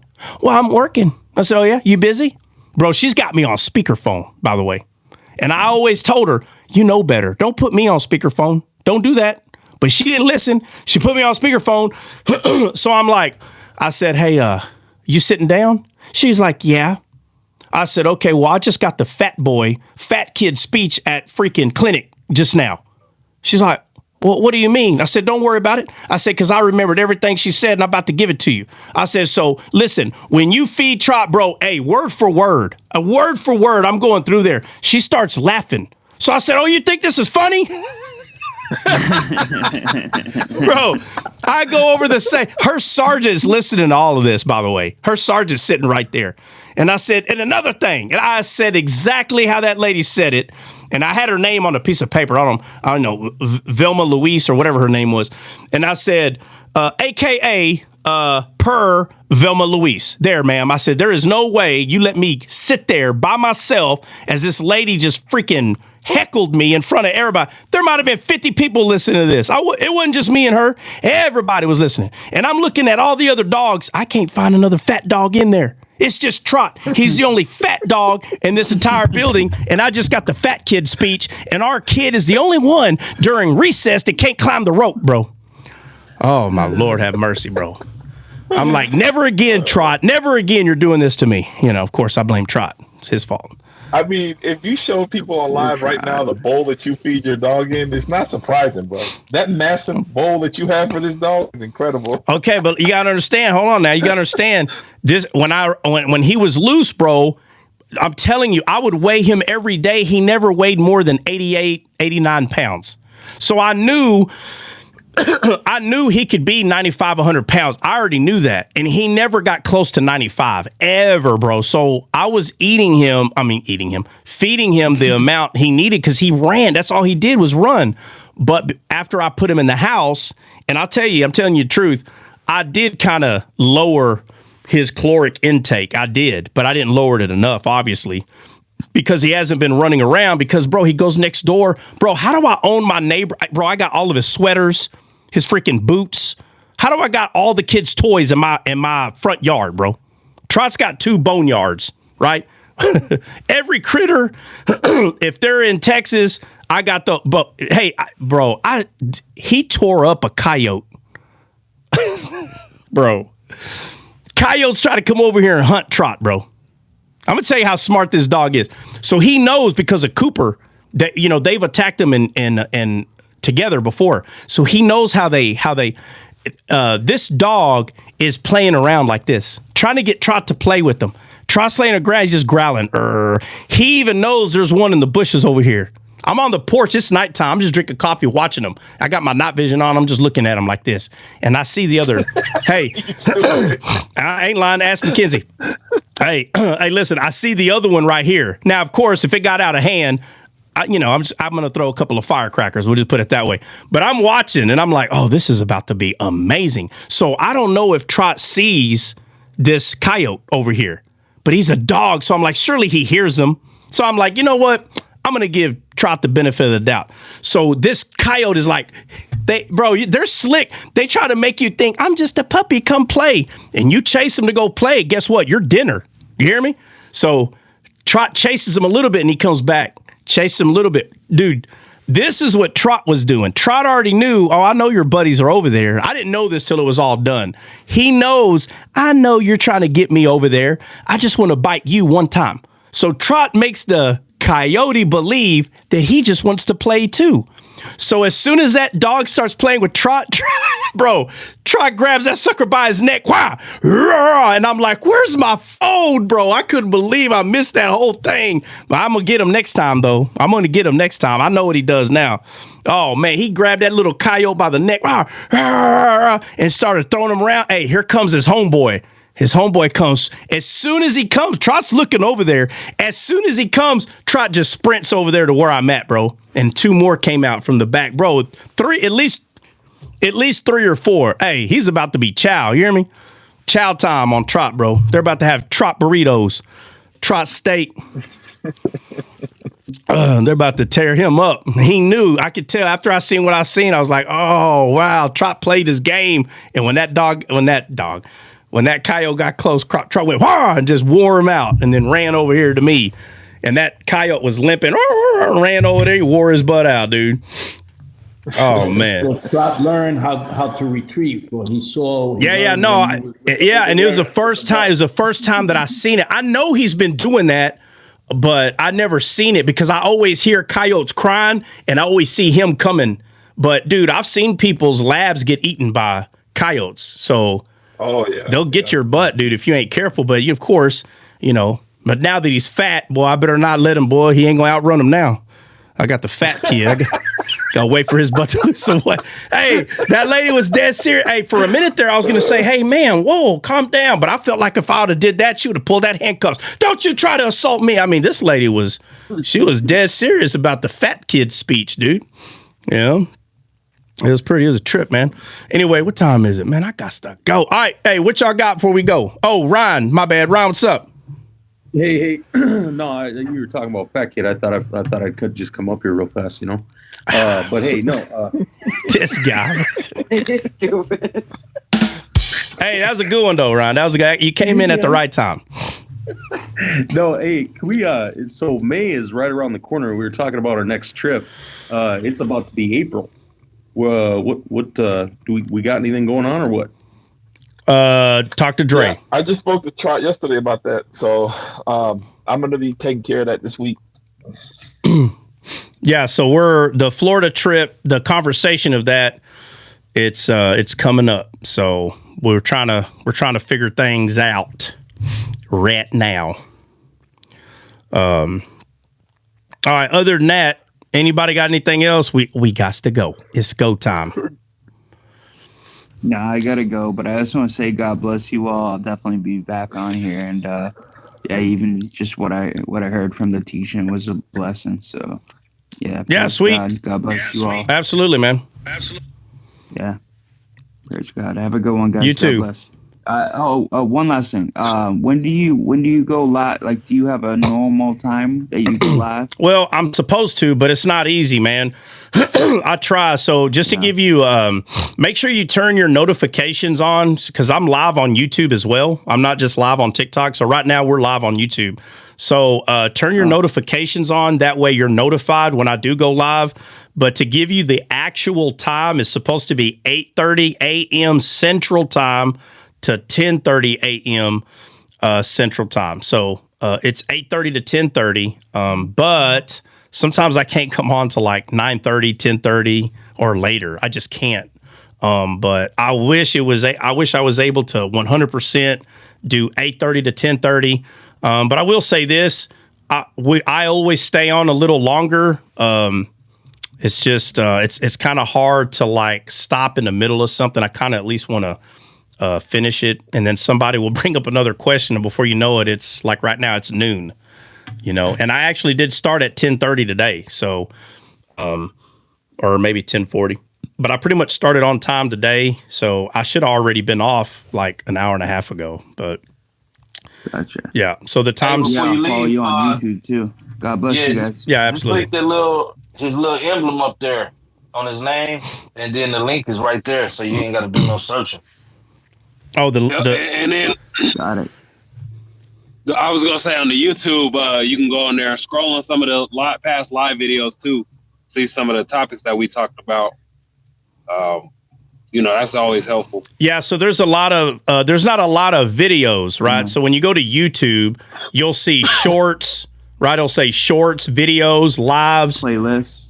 Yeah, like playlist. Yeah, but if you go to the lives, about half the lives have titles, the other halves do not. So if it just says Descaled Live, then that means we talked about a lot of things, and I didn't put a name or anything on it.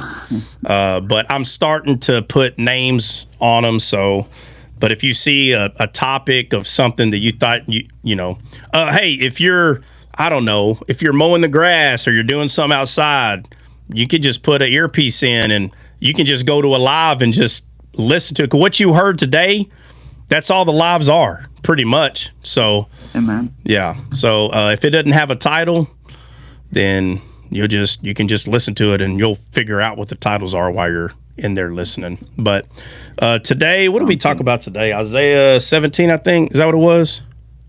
Yep, Isaiah 17. Yeah, man, Isaiah 17. All right, let me see.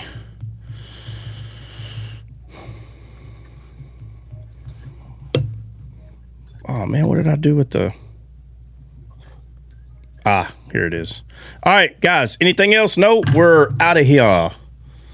Peace. Yeah. Hey, Nina, I sent a text to your son. He has not sent me a text back, I don't think. I'll check here in a minute. No, he's on his way. All right. All right. We'll see y'all guys. See y'all in the morning. God bless.